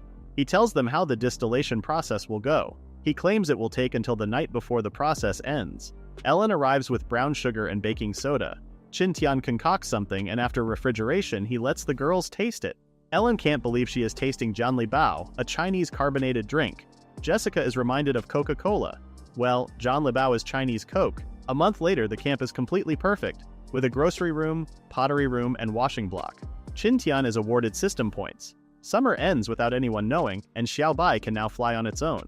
Qin Tian thanks Ellen for the clothes she made for him. She is glad after spending too much time making it. However, Qin Tian is too focused on functionality instead. Qin Tian plans to investigate the surrounding areas, especially the plane's crash site, for 3 days. Right now, Qin Tian can do it with enough food packed in his bag. Qin Tian and Shanbi continued running the whole day. He finds a place to camp and uses Jessica's camping tents and sleeping bags. The next day, Qin Tian arrives at the volcano he has seen before. It's a good thing he wore jeans because of the thick shrubs in the area. He notices Shanbi feeling unwell. It might be because of the smell of sulfur. Qin Tian tells Shanbi to wait for him and he climbs the volcano alone. There, he finds a sulfur mine. With this amount, they can make more bombs. He also checks the surrounding rocks and minerals. He doesn't know what type of rock it is, so he purchased an appraisal skill to check it. He finds out it can be used to create colorless glass. After finding a ton of ore and minerals, Qin Tian camps for the night. He tries excavating the volcano's surface the next day, but it's really hard, causing him back pain in the process. The Sand Eagle arrives with a letter from Ellen. She tells her to be alert and careful with love. Qin Tian blushes as he plans for his next actions. He then asks Sand Eagle to scout for him, and Qin Tian synchronizes with it. He needs to figure out the methane fog's duration. Sand Eagle reports that there are 2-legged animals nearby. Qin Tian runs as he tells Shanbi to stay. He uses his superpower and asks Sand Eagle if he is getting near. He continues running until he finds people. A group of Viking-looking men is chasing a little girl. The cornered little girl tries to fight the men, but they have shields to block her attack. Still, she manages to target their vital points. She is alert enough to dodge the attacks of the other men. She didn't notice that she was surrounded. She shouts as she keeps fighting them. Qin Tian can see that they are really killing each other. He feels like he needs to save the little girl. He starts concocting a bomb right on the spot. He created a smoke bomb. He is nervous about using the bomb against people, but the island is lawless in the first place. To save the girl, he fires an arrow at the men. The little girl takes the chance to escape from the distracted Viking men. Qin Tian fires more arrows to distract the men. The escaping girl just noticed Qin Tian. Qin Tian throws the smoke bomb and it immediately explodes. The girl stopped and watched the smoke. Qin Tian tells her to run, and the girl follows him. The smoke clears out and the Viking men start chasing them. Qin Tian knows it is hard to win against them and running away is the only option. He can see that the girl is bleeding a lot and tells her to get on his back. However, the girl tells him to go alone instead. She plans to fight the men so Qin Tian can run away. Qin Tian sighs and grabs her. He uses his superpower to gain speed. Just then, Sand Eagle reports that the Titan Python is nearby. The Titan Python appears, scaring the Viking men. Despite the crowd in front of it, the Titan Python chases after Qin Tian. He wonders if it has a grudge against him. Qin Tian dodges its attack and the girl leaps on it. Qin Tian is impressed to see the girl maneuver on the python's slippery body. She stabs it and it makes the python hiss in pain. She falls from the python which starts attacking her. Qin Tian saves her using his superpower while throwing a bomb in its mouth. They get pushed aside by the python's body, and smoke starts coming out of the python's mouth. It tries to attack Qin Tian and the girl, but the bomb inside explodes. It falls to the ground and Qin Tian and the girl escape the area. Qin Tian and the girl continue to run away. The Titan boa gets back up and chases after them. Qin Tian promises to pray to God every day if he saves them. The girl exclaims that there is no use in fighting a snake while the two hide in a bush. The Titan boa's senses should be busted up after the bomb explodes in its mouth. Qin Tian sees the chance and orders Sand Eagle to attack the huge snake. Sand Eagle is now distracting the Titan boa. However, Qin Tian was actually holding the girl's chest all this time. Qin Tian claims it is time to move. Later, the two meet Shan Bi. The girl quickly stands on guard, seeing a beast. Qin Tian tells her that Shan Bi is a pet and they can ride him. The girl bows down to Qin Tian. Qin Tian puts her on Shan Bi and they travel until Qin Tian notices that he needs to tend to the girl's wounds. The girl is surprised to see a lighter that can easily light up a fire. Qin Tian then brings out medicine and uses sign language to tell the girl that it will be painful. The girl puts up with the pain and her arm gets bandaged. The wounds on her thighs are next and Qin Tian brainwashes himself first that she is wearing something colorless. The girl moans in pain and she finally gets treated. After setting up the tent, Qin Tian tries to move the girl inside, but her wildlife alertness kicks in and she attacks Qin Tian. Qin Tian narrowly dodges the blade, causing the girl to bump into him and they both fall. The girl apologizes, but Qin Tian understands her nature. Inside the tent, the girl's stomach growls. Embarrassed, she pats her stomach vigorously. Qin Tian gives her some dried meat and she humbly accepts it. Later, they sleep in a comfortable position. In the morning, Qin Tian wakes up to the sound of the girl screaming. He stops her from fighting with Sand Eagle. Qin Tian expresses gratitude to Sand Eagle for luring away the Titan boa. Unable to communicate well with the girl, Qin Tian decides to take her to the camp. Ellen and Jessica, who had received a letter in advance through Sand Eagle, meet the girl. Jessica now doubts Qin Tian's taste in girls. The girl asks a question and Jessica replies that they are not witches. They continue their conversation. Ellen wonders what they're talking about and Jessica explains that the girl is Nick Hani, a member of the Lada tribe from Yemen. The Lada tribe was self-sufficient, but they mysteriously disappeared in August 1939. Soldiers haven't seen any signs of their departure. Qin Tian wonders if their situation is similar to theirs, traveling through time and space. Jessica asks Nick for more information and learns that they have been on the island for 3 years. However, a year ago, a group of men on ships started capturing them. Qin Tian recalls the pirates. Ellen suggests aligning with the Lada tribe and Qin Tian agrees. Nick shares that they have been surviving by hunting and foraging. They referred to the area covered in methane fog as the Land of the Dead since no one has returned after entering it. The fog stretches throughout the island and only disappears for 2 days a year during winter. Qin Tian states that they have 3 months remaining. Nick also expresses a desire for wizard Qin Tian to help them. Qin Tian wonders why he was called a wizard. Jessica explains that Nick saw his actions yesterday as mysterious and now reveres him as a chosen wizard by the saint. Qin Tian asks Jessica to clarify to Nick that he is not a wizard. However, Jessica suggests using this as an opportunity to connect with the Lada tribe. Qin Tian thinks it's a great idea and they start planning, scaring Ellen with their laughter. Later, Nick starts worshipping Qin Tian. Jessica suggests learning Arabic in 2 months, but Qin Tian refuses, fearing it will overwhelm him. Just then, the system suggests buying a book on world languages. They all divide their tasks. Ellen will cook, Qin Tian will bathe in the river, and Jessica will babysit Nick for now. Jessica helps Nick take a bath to prevent her from getting sick. Ellen finishes cooking later, presenting an extravagant dinner for the first time. They all praise Ellen's improvement in cooking. Nick remarks that it's the first time she has seen so much food on a table and finds it delicious. She cries, expressing her hope that her tribe can also enjoy such food. Later, Qin Tian sets up a tent to sleep outside after explaining Nick's situation to the 2 girls. Nick sleeps in the corner of the cave while holding her knives. The next day, Jessica teaches Ellen and Qin Tian the Arabic language. After their lesson, Ellen wonders if Qin Tian will search for the Lada tribe.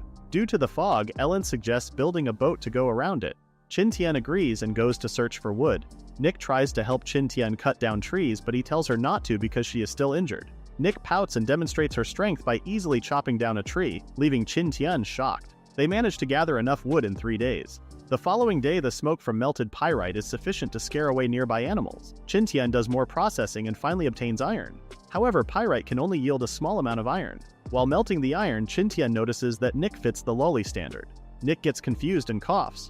Later, they pour the melted iron into a mold. During dinner, Ellen reports that their area has limited resources, specifically fruits, and expresses concern about winter. Qin Tian suggests making mixed canned fruits.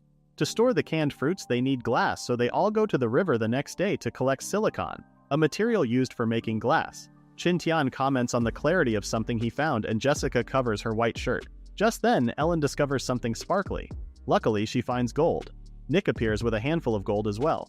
Jessica wonders where she found it, and they all stumble upon a gold haven. Jessica also finds a piece of diamond. They celebrate the potential wealth they will have. However, they realize something and decide to focus on finding silicon instead. Afterward, they leave with baskets filled with silicon, gold, and diamonds. If they manage to escape the island one day, they will be rich. Later, Qin Tian prepares some shell powder and galena to reinforce the glass. He melts the materials together with Nick. Meanwhile, Ellen and Jessica make a blowing tube for shaping the glass. Afterward, Qin Tian demonstrates glass blowing, leaving Nick surprised and thinking it's magic. Qin Tian continues to give instructions on forming the glass. However, they encounter some failures, and Qin Tian warns the girls to be careful unlike him. Ellen attempts it in one go, and with Jessica's support, she starts shaping the bottle. The glass cools down, but Ellen isn't satisfied with the result. Nevertheless, she appears cool in front of the others, earning their praise. She wonders what to do next, and Qin Tian instructs her to dip it in water and use a knife to cut it. Ellen suggests creating a rotating round table for making crystal wares. Qin Tian polishes the glass made by Ellen and shows it to Nick. Nick exclaims that Qin Tian is truly a wizard, and Qin Tian can now understand her thanks to the system. In the following days, the girls focus on making more glass bottles while Qin Tian and Nick gather materials for making bombs. During their meal, Qin Tian proposes the idea of making a telescope for searching and investigation. He plans to create a Keplerian telescope with convex lenses. The next day, Qin Tian makes the lens molds with Ellen, managing to produce 5 of them. They pour liquid crystals onto the molds and wait for them to cool down. Qin Tian then assembles the lenses in a bamboo frame, and they finally have a telescope. They all try it out, and Nick is particularly amazed by it. Additionally, they also make magnifying glasses. With everything prepared, the next step is building the boat. However, they have limited sources of wood and iron. Based on the encyclopedia, Qin Tian decides to construct a 2-hull boat with a sail. Jessica suggests making paddles as well in case the wind blows them in the wrong direction, so they won't rely solely on the sail. Ellen is impressed by Jessica's knowledge. They immediately start working on the boat, and Qin Tian also installs a cabin as a precaution. After a week, the boat is completed and floating. While enjoying the night sky, Nick promises to save her father and tribe. Ellen wonders what Qin Tian is contemplating deeply. Qin Tian expresses his concerns about their first voyage, but Ellen tells him that it is exciting and thrilling instead. She assures him not to worry because Jessica is now with them. As Ellen tells Qin Tian to be careful, the two blush. Jessica wonders if this is a lover's conversation and asks if she can join in. The two are surprised, and Ellen tells Jessica to wear more clothing. The following morning, it's time for them to depart. Qin Tian gives Ellen some precautions and asks Shanbi to protect her. Qin Tian and Jessica assure Ellen that they will return soon. Ellen swears to protect the camp. Meanwhile, Qin Tian is relieved that he doesn't get seasick. Nick is now ready to save her people with Qin Tian and Jessica. Jessica is the one who will navigate the boat, but her arrogance irritates Qin Tian. Noon arrives and the wind calms down, which continues into the afternoon. Paddling becomes the only solution, but they need to take occasional rests. Night falls and they are almost reaching the other side of the island. However, they still need another day to reach their destination. Jessica starts her night watch, but after 2 hours, Qin Tian wakes up. Jessica tells him to go back to sleep, but Qin Tian decides to stay awake and listen to Jessica's field of study. Jessica clings to him and tells the story of the Megalodon, the ancient king of the seas. Qin Tian gets scared and requests a different topic. Jessica suggests the Mosasaurus, but being at sea makes Qin Tian afraid of hearing about sea creatures. Jessica then suggests turtles, and Qin Tian agrees to that. Like a child, Jessica shares her knowledge about ancient creatures until morning comes. Nick shouts as she sees a coastline. They land and set up a camp for the night. Nick reveals that the pirates are also in the coastal area. The next day, they travel through the forest and vegetation until they reach the village. However, Nick suggests hiding first because she finds it strange that there are no guards at this time. Sand Eagle reports that there are many humans around. Qin Tian plans to scout the area first, but Nick starts running toward the village. Everyone was actually in a meeting to convince the elder to save Nick, who had gone missing. Suddenly, Nick appears and surprises everyone. She learns that the men, including her father, are also missing. The elder, Hamel, explains that they had been searching for Nick, who had been missing for days. Some men offer to search for the others who are missing, but Nick stops them. She then tells them that she crossed the deadly area and reached the other side of the island. She claims to have met the Mighty One. However, everyone considers her delusional and suggests that she rest from exhaustion. A man named Kata dismisses the idea of relying on a non-existent entity. Nick insists that the Mighty One exists, and Sand Eagle suddenly flies by. Panic ensues as Sand Eagle tries to scare them. Qin Tian makes his entrance with the help of Sand Eagle. Nick refers to him as the Mighty One, and everyone gathers around Qin Tian. Aware that they find him suspicious, Qin Tian decides to take action. He ignites the lighter and everyone is astonished to witness what they perceive as magic. The lot of people immediately kneel before him. Kata rudely demands to test Qin Tian. Nick exclaims how strong Qin Tian is, igniting Kata's fighting spirit. Qin Tian showcases his superpower and surprises Kata with his speed, leaving everyone in awe of his inhuman swiftness. A stunned Kata breaks into a cold sweat. Qin Tian declares that he will use only 2 fingers and instructs Kata to stand. Despite Kata's efforts, he is unable to move. Qin Tian smirks at him, and everyone is amazed to see their strongest warrior rendered weak before Qin Tian. Realizing that Kata cannot fight, Qin Tian removes his fingers from Kata's forehead. Kata springs up and glares at Qin Tian before ultimately leaving. Qin Tian is relieved that his plan worked. Elder Hamel requests Qin Tian to save their tribe, and Jessica suddenly appears. The elder refers to her as the Mighty Woman. Seeing Qin Tian's superpower, Jessica comments on the reality of the Chinese term hidden dragon, and claims that men keeping secrets are more attractive. The crowd cheers as the mighty Qin Tian offers his assistance. Elder Hamel then leads them to their tent, which functions as a church. Qin Tian wonders about Nick's whereabouts, and Jessica informs him that she is outside, sharing stories about the mighty Qin Tian. She also mentions how the telescope gives her remarkable vision. Kata states that he admires genuine strength, not magic. Qin Tian expresses concern for the tribe, which consists of the elderly, women, children, and injured soldiers. A girl named Abby Elu approaches them and offers some fruits. She tearfully implores Qin Tian to save their tribe. Qin Tian reassures her and gives her some dried meat. Hungry, Elu eagerly devours the meat, revealing that the tribe is experiencing a food shortage. The presence of another group on the island has made it difficult for their tribe to acquire sufficient food. Qin Tian realizes the severity of their situation. Elder Hamel arrives and scolds Elu, but Qin Tian intervenes, assuring him that it's fine. He observes the amount of food Elder Hamel has brought and politely declines, acknowledging the food shortage. He emphasizes that he was merely fortunate to be chosen as the Mighty One, and requests to be treated as a fellow human. Qin Tian retrieves his bag containing smoked meat and offers to share it with the Lada people. Elder Hamel becomes emotional and expresses his gratitude to Qin Tian. The Lada people rejoice, believing that the gods have answered their prayers by sending the Mighty One to rescue them. Elder Hamel is relieved that the Mighty One is a kind-hearted person. Qin Tian feels the weight of his title, but Jessica assures him that everyone is supporting him. She reminds him of the Chinese saying that changing the world is possible with everyone's help. The next day, Qin Tian and Jessica search for the others. Nick explains that they went to find food. Elder Hamel offers fruits to Qin Tian once again. Qin Tian inquires about the other fighters, but Elder Hamel insists that the Mighty One alone is more than capable of dealing with the brutes. Jessica clarifies that the Mighty One has exhausted much of his powers to descend. Qin Tian feigns weakness and states that he can only investigate now. Elder Hamel becomes emotional, believing that Qin Tian has made significant sacrifices. Fortunately, Nick knows the enemy's location and leads Qin Tian to a coastal encampment. Upon realizing that they are Vikings posing as pirates, Qin Tian deems it impossible to establish peace with them. Nick notices the Lada people being held as slaves. Seeing the guards around the perimeter, Qin Tian assumes the presence of an enemy. Sand Eagle reports that someone is approaching, prompting Qin Tian and Nick to hide. A group of armed pirates appears and they discuss a near-death encounter with a Titan boa. One survivor shares their experience, causing some of them to feel fear. However, another pirate claims they can defeat the Titan boa once they obtain the Fountain of Youth. Recognizing the Titan boa, they believe the Lada people have hidden it. Continuing their patrol, Qin Tian can hardly believe he heard something fantastical. Realizing that these pirates intentionally arrived on the island, Qin Tian suspects they possess a map showing the way home. Nick expresses surprise that Qin Tian understands the pirates, and he explains that he can easily learn any language. Determined, the two set off as Qin Tian plans to discuss a strategy with Jessica. Meanwhile, a group of tribesmen is being pursued by the pirates led by Kata. He instructs Ragna to leave behind the injured Aruba so they can escape. Aruba pleads not to be abandoned, but Kata reminds him that he is a courageous soldier and leaves him behind. Ragna feels guilty, but it is for the sake of the tribe's survival. Suddenly, Nick appears, and an arrow strikes one of the pirates. Kata warns against sounding the horn. Nick struggles in her fight against the pirates. Kata charges forward with a spear, taking down one of the pirates.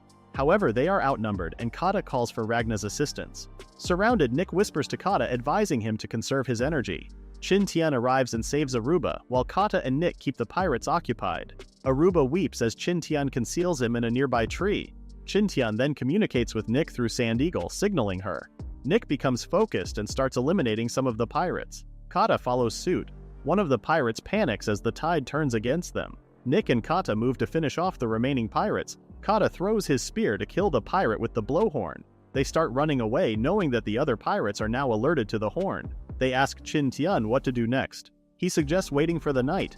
Pirates start coming to the area and finding their dead comrades on the ground. They laugh at the dead while calling them weak. They see some blood traces and plan to follow their target. Meanwhile, Qin Tian just finished applying first aid in Aruba.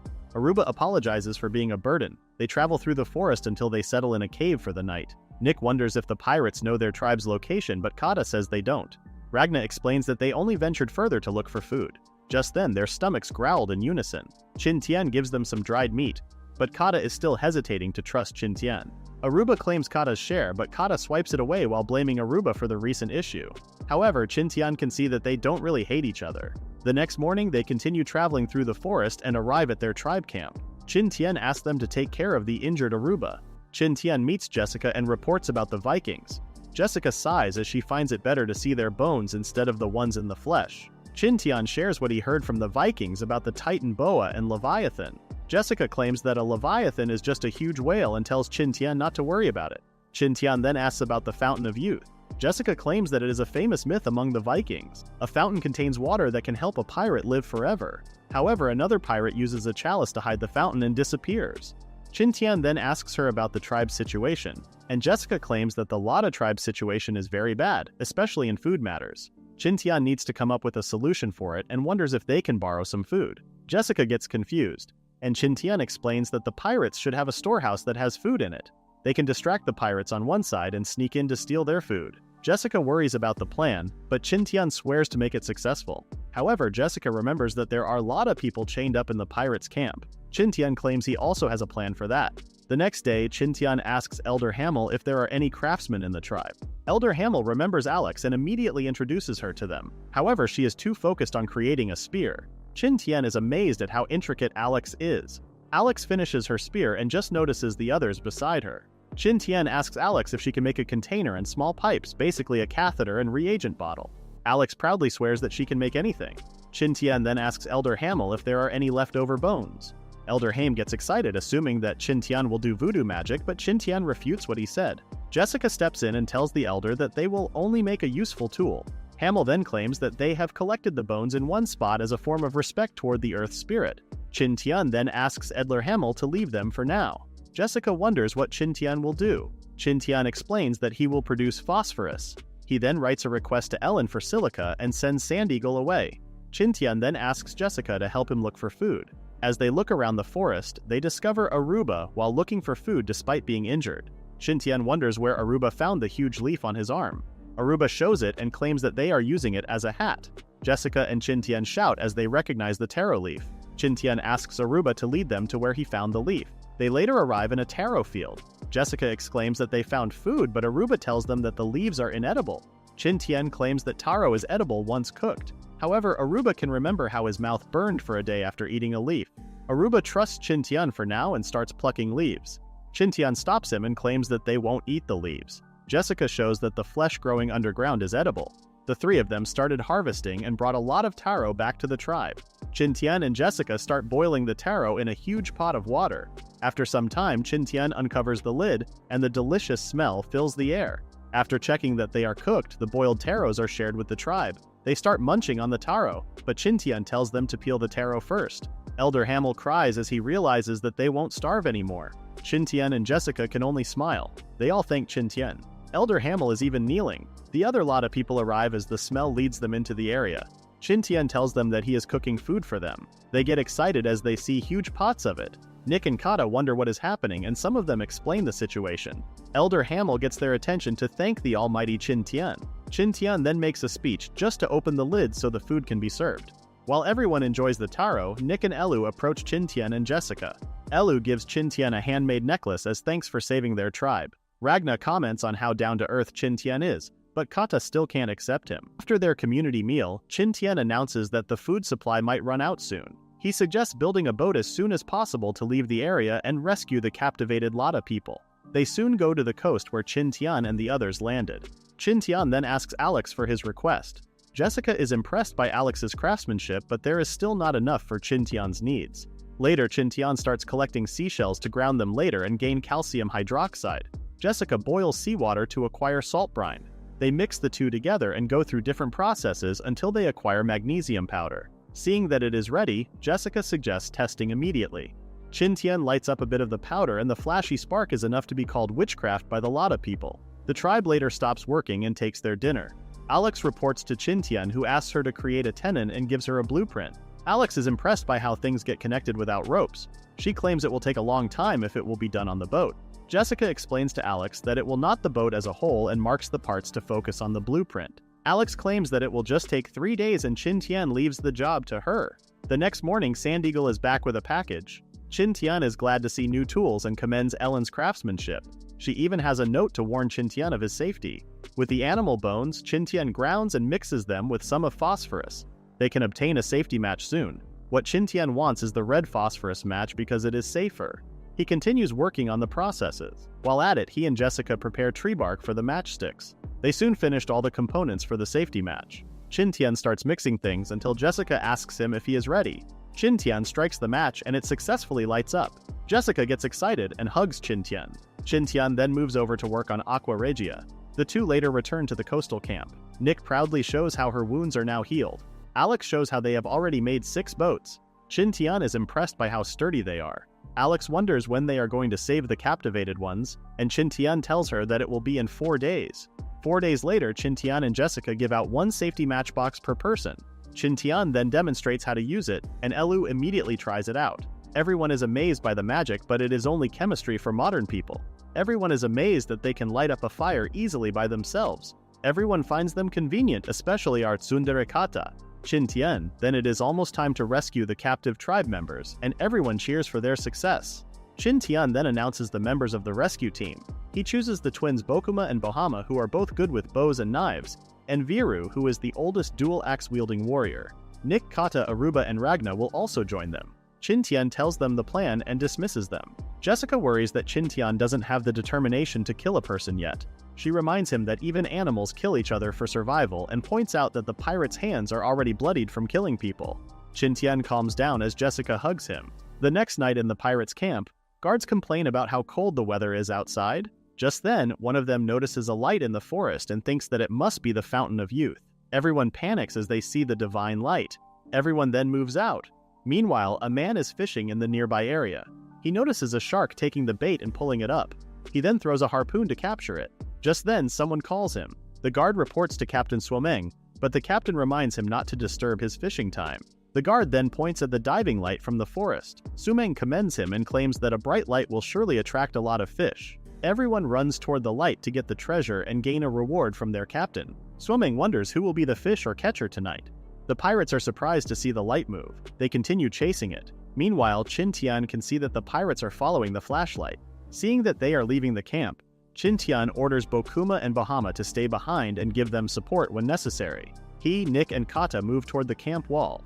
Kata nimbly crosses over the tall wall. Nick follows Kata's move. Qin Tian didn't have a choice but to use his superpower. The three successfully infiltrated the camp and entered a room. They find Nick's father and other captured Lada people. Qin Tian tells Kata to stand guard as he makes the Aqua Regia.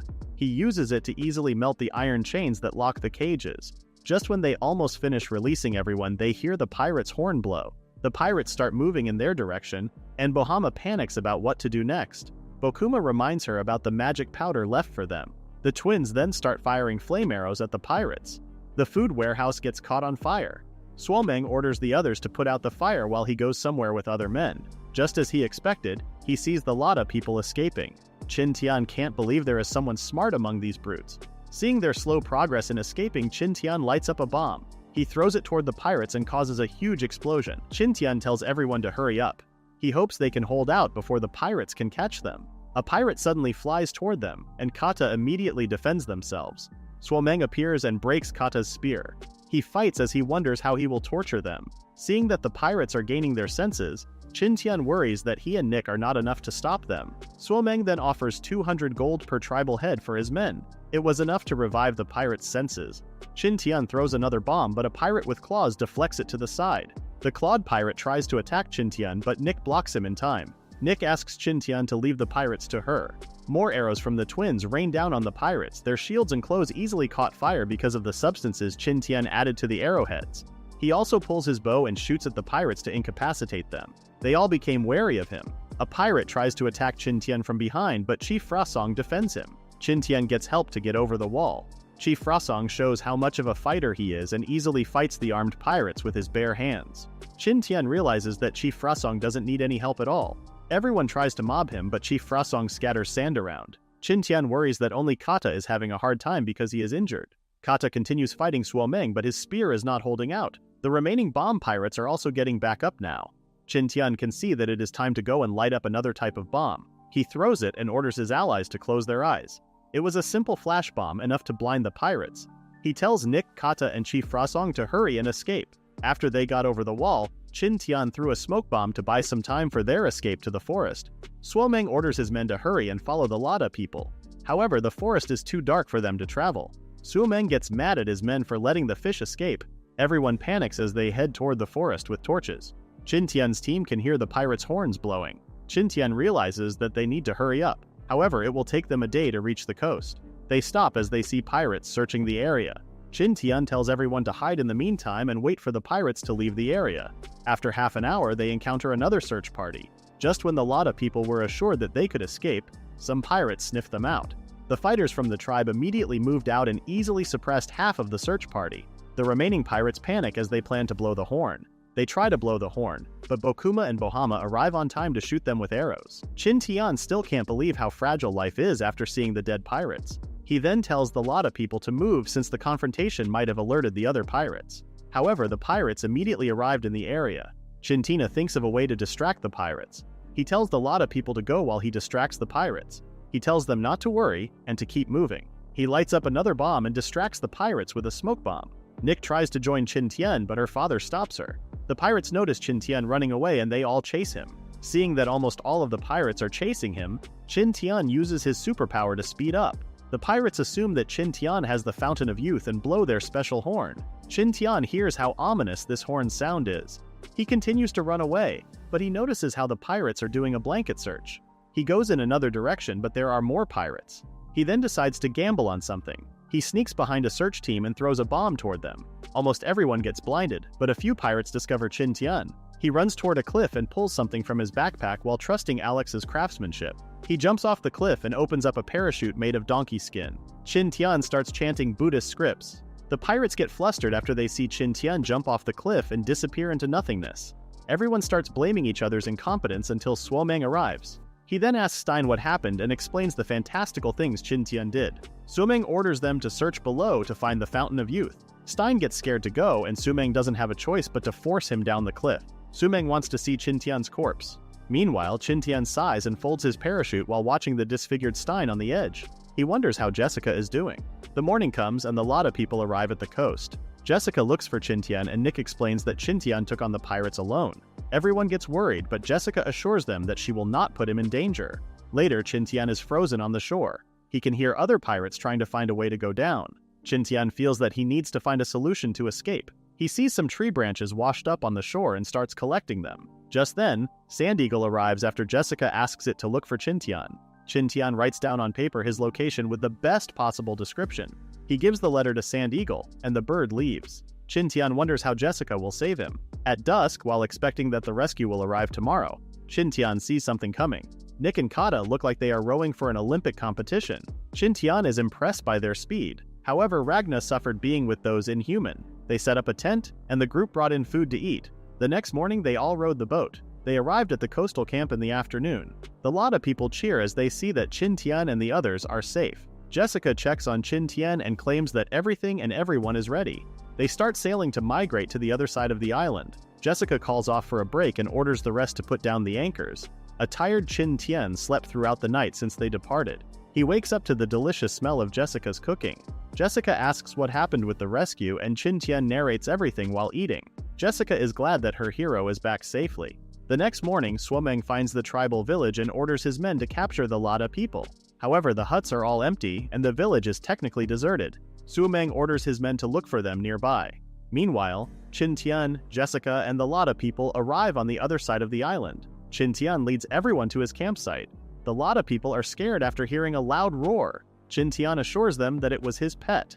Ellen comes out of the fence and greets them in Arabic. Everyone greets Ellen as the great mistress of the Mighty One, surprising her in the process. Qin Tian tells the Lada people to get inside. and he plans to explain everything to the confused Ellen later. Jessica offers to handle the tribe and suggests not making Ellen wait for him for too long. Qin Tian approaches Ellen and immediately receives a loving hug. Ellen cries as she mentions her worries for Qin Tian. Qin Tian apologizes, and Ellen immediately turns around after getting embarrassed. That night, everyone feasts on the food prepared at the camp. Qin Tian and Ellen arrive after some time.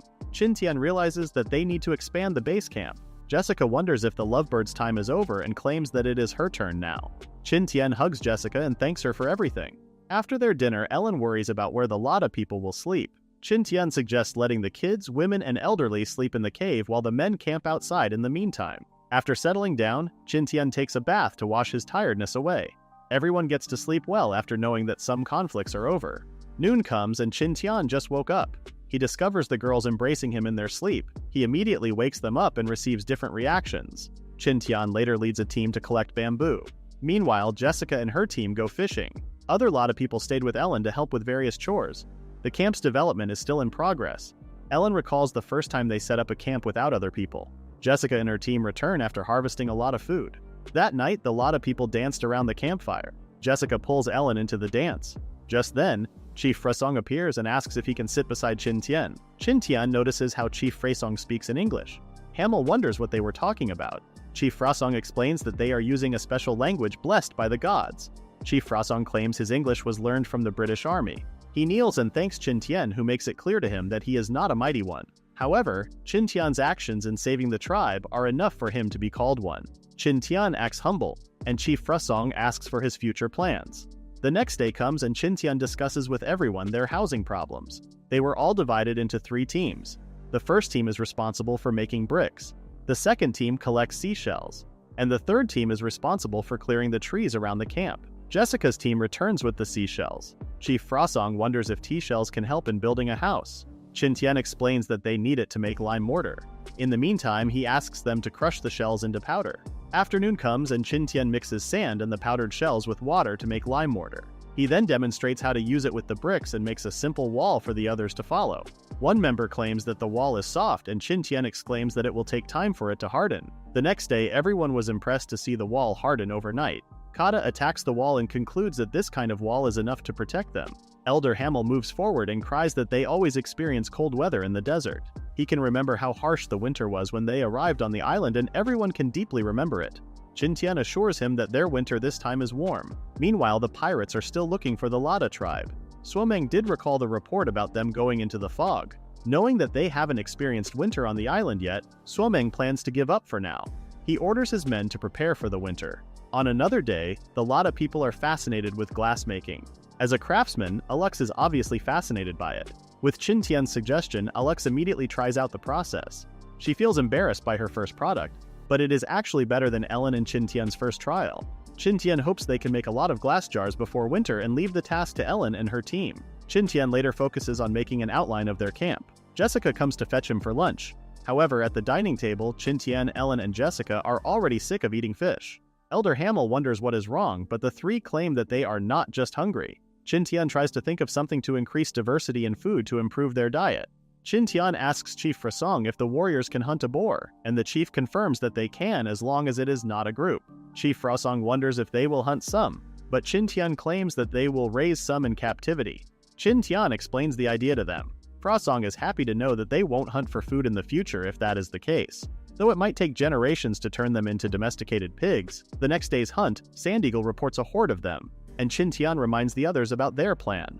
The wild boars were just chilling until Shanbi appeared to scare them. The boars scatter, but the Lada people have already surrounded the perimeter. However, there is a huge boar among them. Kata is present to knock it out with his brute strength. They continue herding the remaining wild boars until the animals fall into a hole they have dug in advance.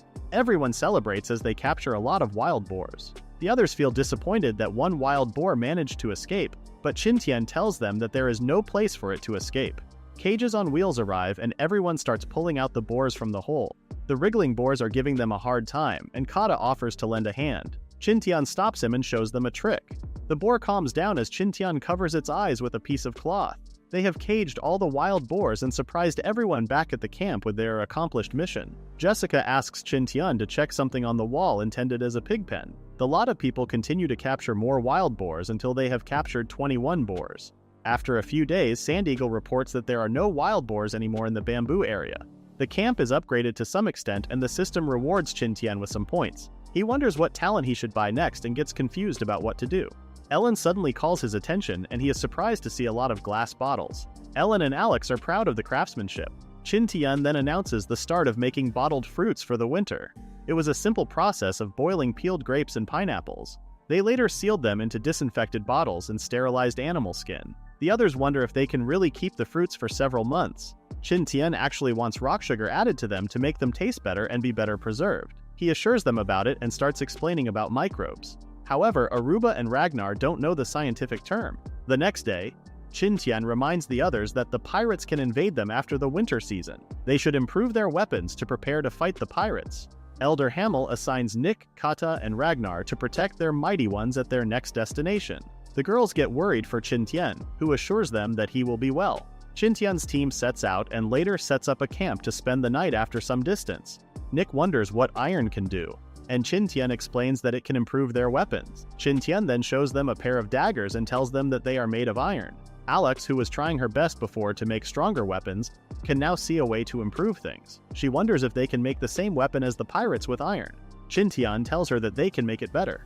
The group soon arrives at the volcano, and Qin Tian reminds them not to swim on it. They start mining for pyrite, but they haven't found anything for 2 hours. After some breaks, they are still unsuccessful. During the night, they would fix and maintain the pickaxes. Because they have limited drinking water, Qin Tian teaches the others to collect water with dew. Soon after, Nick hits a hard surface and calls Qin Tian's attention.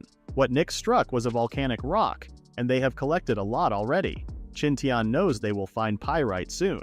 The 4th day comes and one complains about how he found another volcanic rock. However, Qin Tian notices something.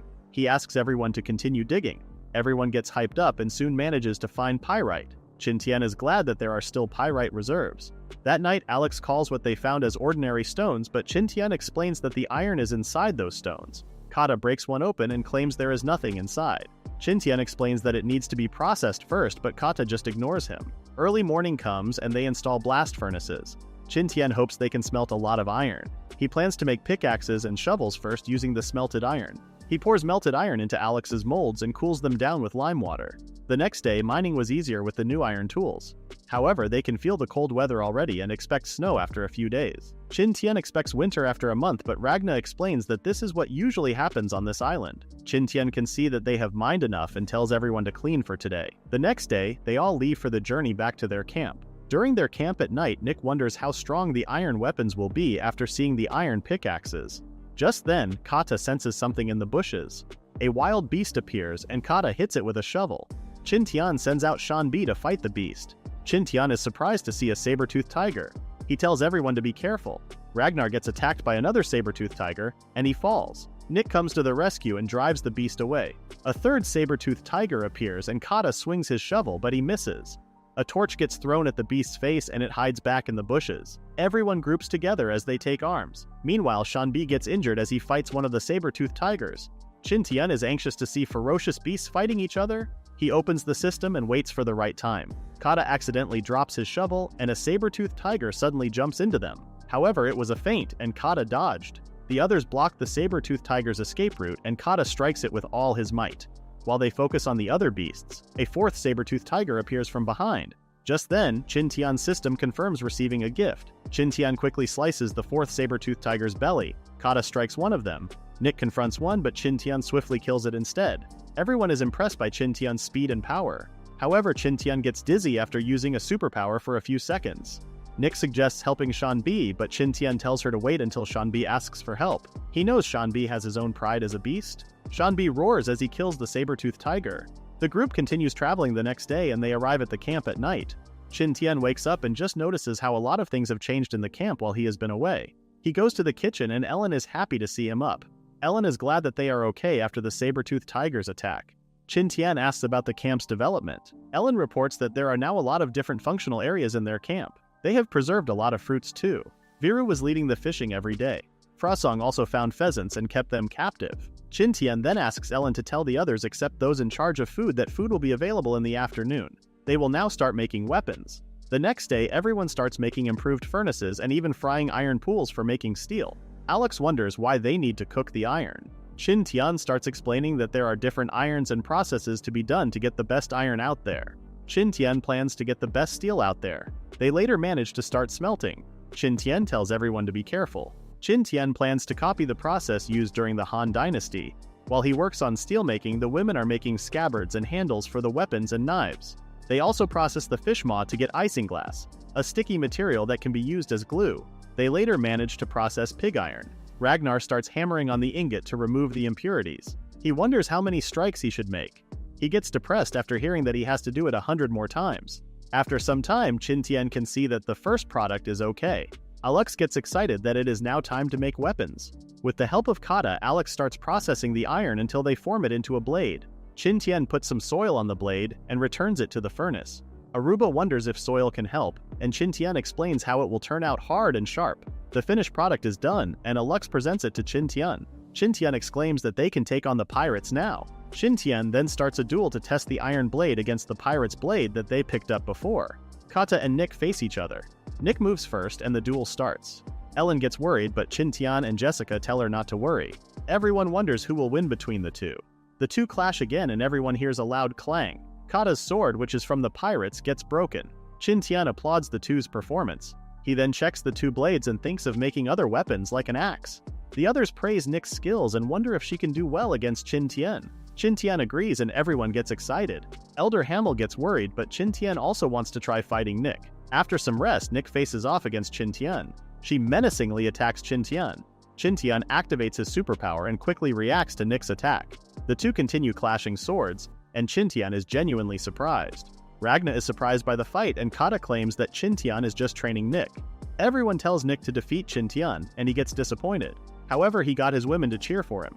Qin Tian then realizes why swordsmen need to practice swinging 1,000 times. He then uses his superpower to attack Nick and blinks behind her. Nick instinctively reacts and throws his sword. Qin Tian dodges it and everyone is impressed. Everyone can't keep up with their speed. Qin Tian and Nick clash one more time. Their blades clash and everyone falls silent. Nick lost her blade and everyone praises Qin Tian's strength. Hamel asks when he will marry Nick. Everyone is surprised to hear about their wedding. Frosong gets excited to prepare for the grand wedding. Qin Tian asks what is happening. Frosong then explains that in their tribe, when a man challenges a woman in a duel and wins, that is considered a marriage proposal. Qin Tian then exclaims that she will consider Nick's feelings. Frosong claims that women in their tribe hope to serve their stronger husbands. Qin Tian asks to let it slide. The Lada people can't understand them since the two are speaking English. However, Jessica and a dejected Ellen can. Frosong wonders if Qin Tian doesn't find Nick cute enough. Nick understands that Qin Tian doesn't want her and offers to leave the tribe. Frosong tries to console her, but Nick has already decided to leave. Everyone panics as Nick gets abandoned and rejected by the Almighty. Jessica steps in and claims that Qin Tian is not unwilling, but rather will marry one woman every 3 years. She further claims that they need to wait 2 more years for another marriage because Ellen was the first one. Jessica will be up next, and then Nick. She assures Nick that she is too cute to be rejected. Qin Tian doesn't have a choice but to go along with Jessica's script. The crowd disperses and Jessica asks for a reward. Qin Tian refuses because he wants to live a few more years. Look at that cute pouty Ellen. Qin Tian quickly retreats. Jessica tells him to live with them in the future, but Qin Tian refuses. After that, Alex has been making weapons for everyone. Others prepare for the incoming winter. And a few days later, snow starts falling and Qin Tian recalls some memories from when he was still a student. Nick gets up early and greets Qin Tian. They both watch the snowfall. The other girls got up and Jessica wondered if they were talking about love. The two get flustered and Jessica can't help but hug the cute Nick. The children wake up and play in the snow. Everyone works in their houses, but Qin Tian is not finding the motivation to do so. The cold water brings back his senses and Qin Tian continues working on the matchlock gun's blueprint. It is an ancient weapon, but it will be effective compared to bows. However, they lack some materials based on the system encyclopedia. Qin Tian plans to make some changes. He then gets out to check on the others and it is freezing outside. He goes to the townhouse and is greeted by thick smoke. His 2 girls come running to Qin Tian for a hug. Thinking it might be worse in December, Qin Tian plans to make charcoal. Aruba wonders what charcoal is, and Qin Tian explains it as something that they use to avoid smoke inside the house. He then checks on his pets and discovers them in hibernation. Seeing the pets accustomed to the weather, Qin Tian suggests focusing on themselves instead. The next morning, Qin Tian divides himself into 2 groups. One group is responsible for making charcoal kilns, and another group is responsible for chopping the wood into pieces. Soon after, they put the chopped wood into the charcoal kiln. Qin Tian expects them to be dry tomorrow. He then asks Alex to follow him. Ellen is surprised that the next project is a gun. Alex is surprised to know that it is far stronger than a bow and arrow. However, seeing the blueprints, Alex can't see the lethality in them. Qin Tian claims it is missing bullets and gunpowder. But first, Qin Tian wants Alex to make the musket. Jessica can't believe that they just leapt an age. Ellen then comments on how they need someone meticulous to help Alex. Everyone knows she's talking about herself. After checking most of the blueprint, Alex calls Qin Tian the god of craftsmen. Qin Tian tells her to study the rest later. The next day, they check on the charcoal kilns. They bake it for more, and 10 minutes later, they get the charcoal that they want. Qin Tian then tells them to test it out. They are glad to be warm without the smoke covering the room. Qin Tian advises them to still leave some openings on the doors or windows so they won't be poisoned by carbon monoxide. Everyone then stores the charcoal in the storehouse. Qin Tian can see that Ellen and Alex are serious about the new project. He plans to take it easy now. He goes out and calls Kata, Ragna, and Aruba. He cheerfully asks them to make beads together. The men start melting iron and form it into a cylindrical shape. The others wonder what the new objects are for. Qin Tian then pours melted iron into molds with small holes. After cooling down, the pellets are put into the cylindrical apparatus, and they all spin. Qin Tian explains that these are bullets for the muskets that are more powerful than a bow and arrow.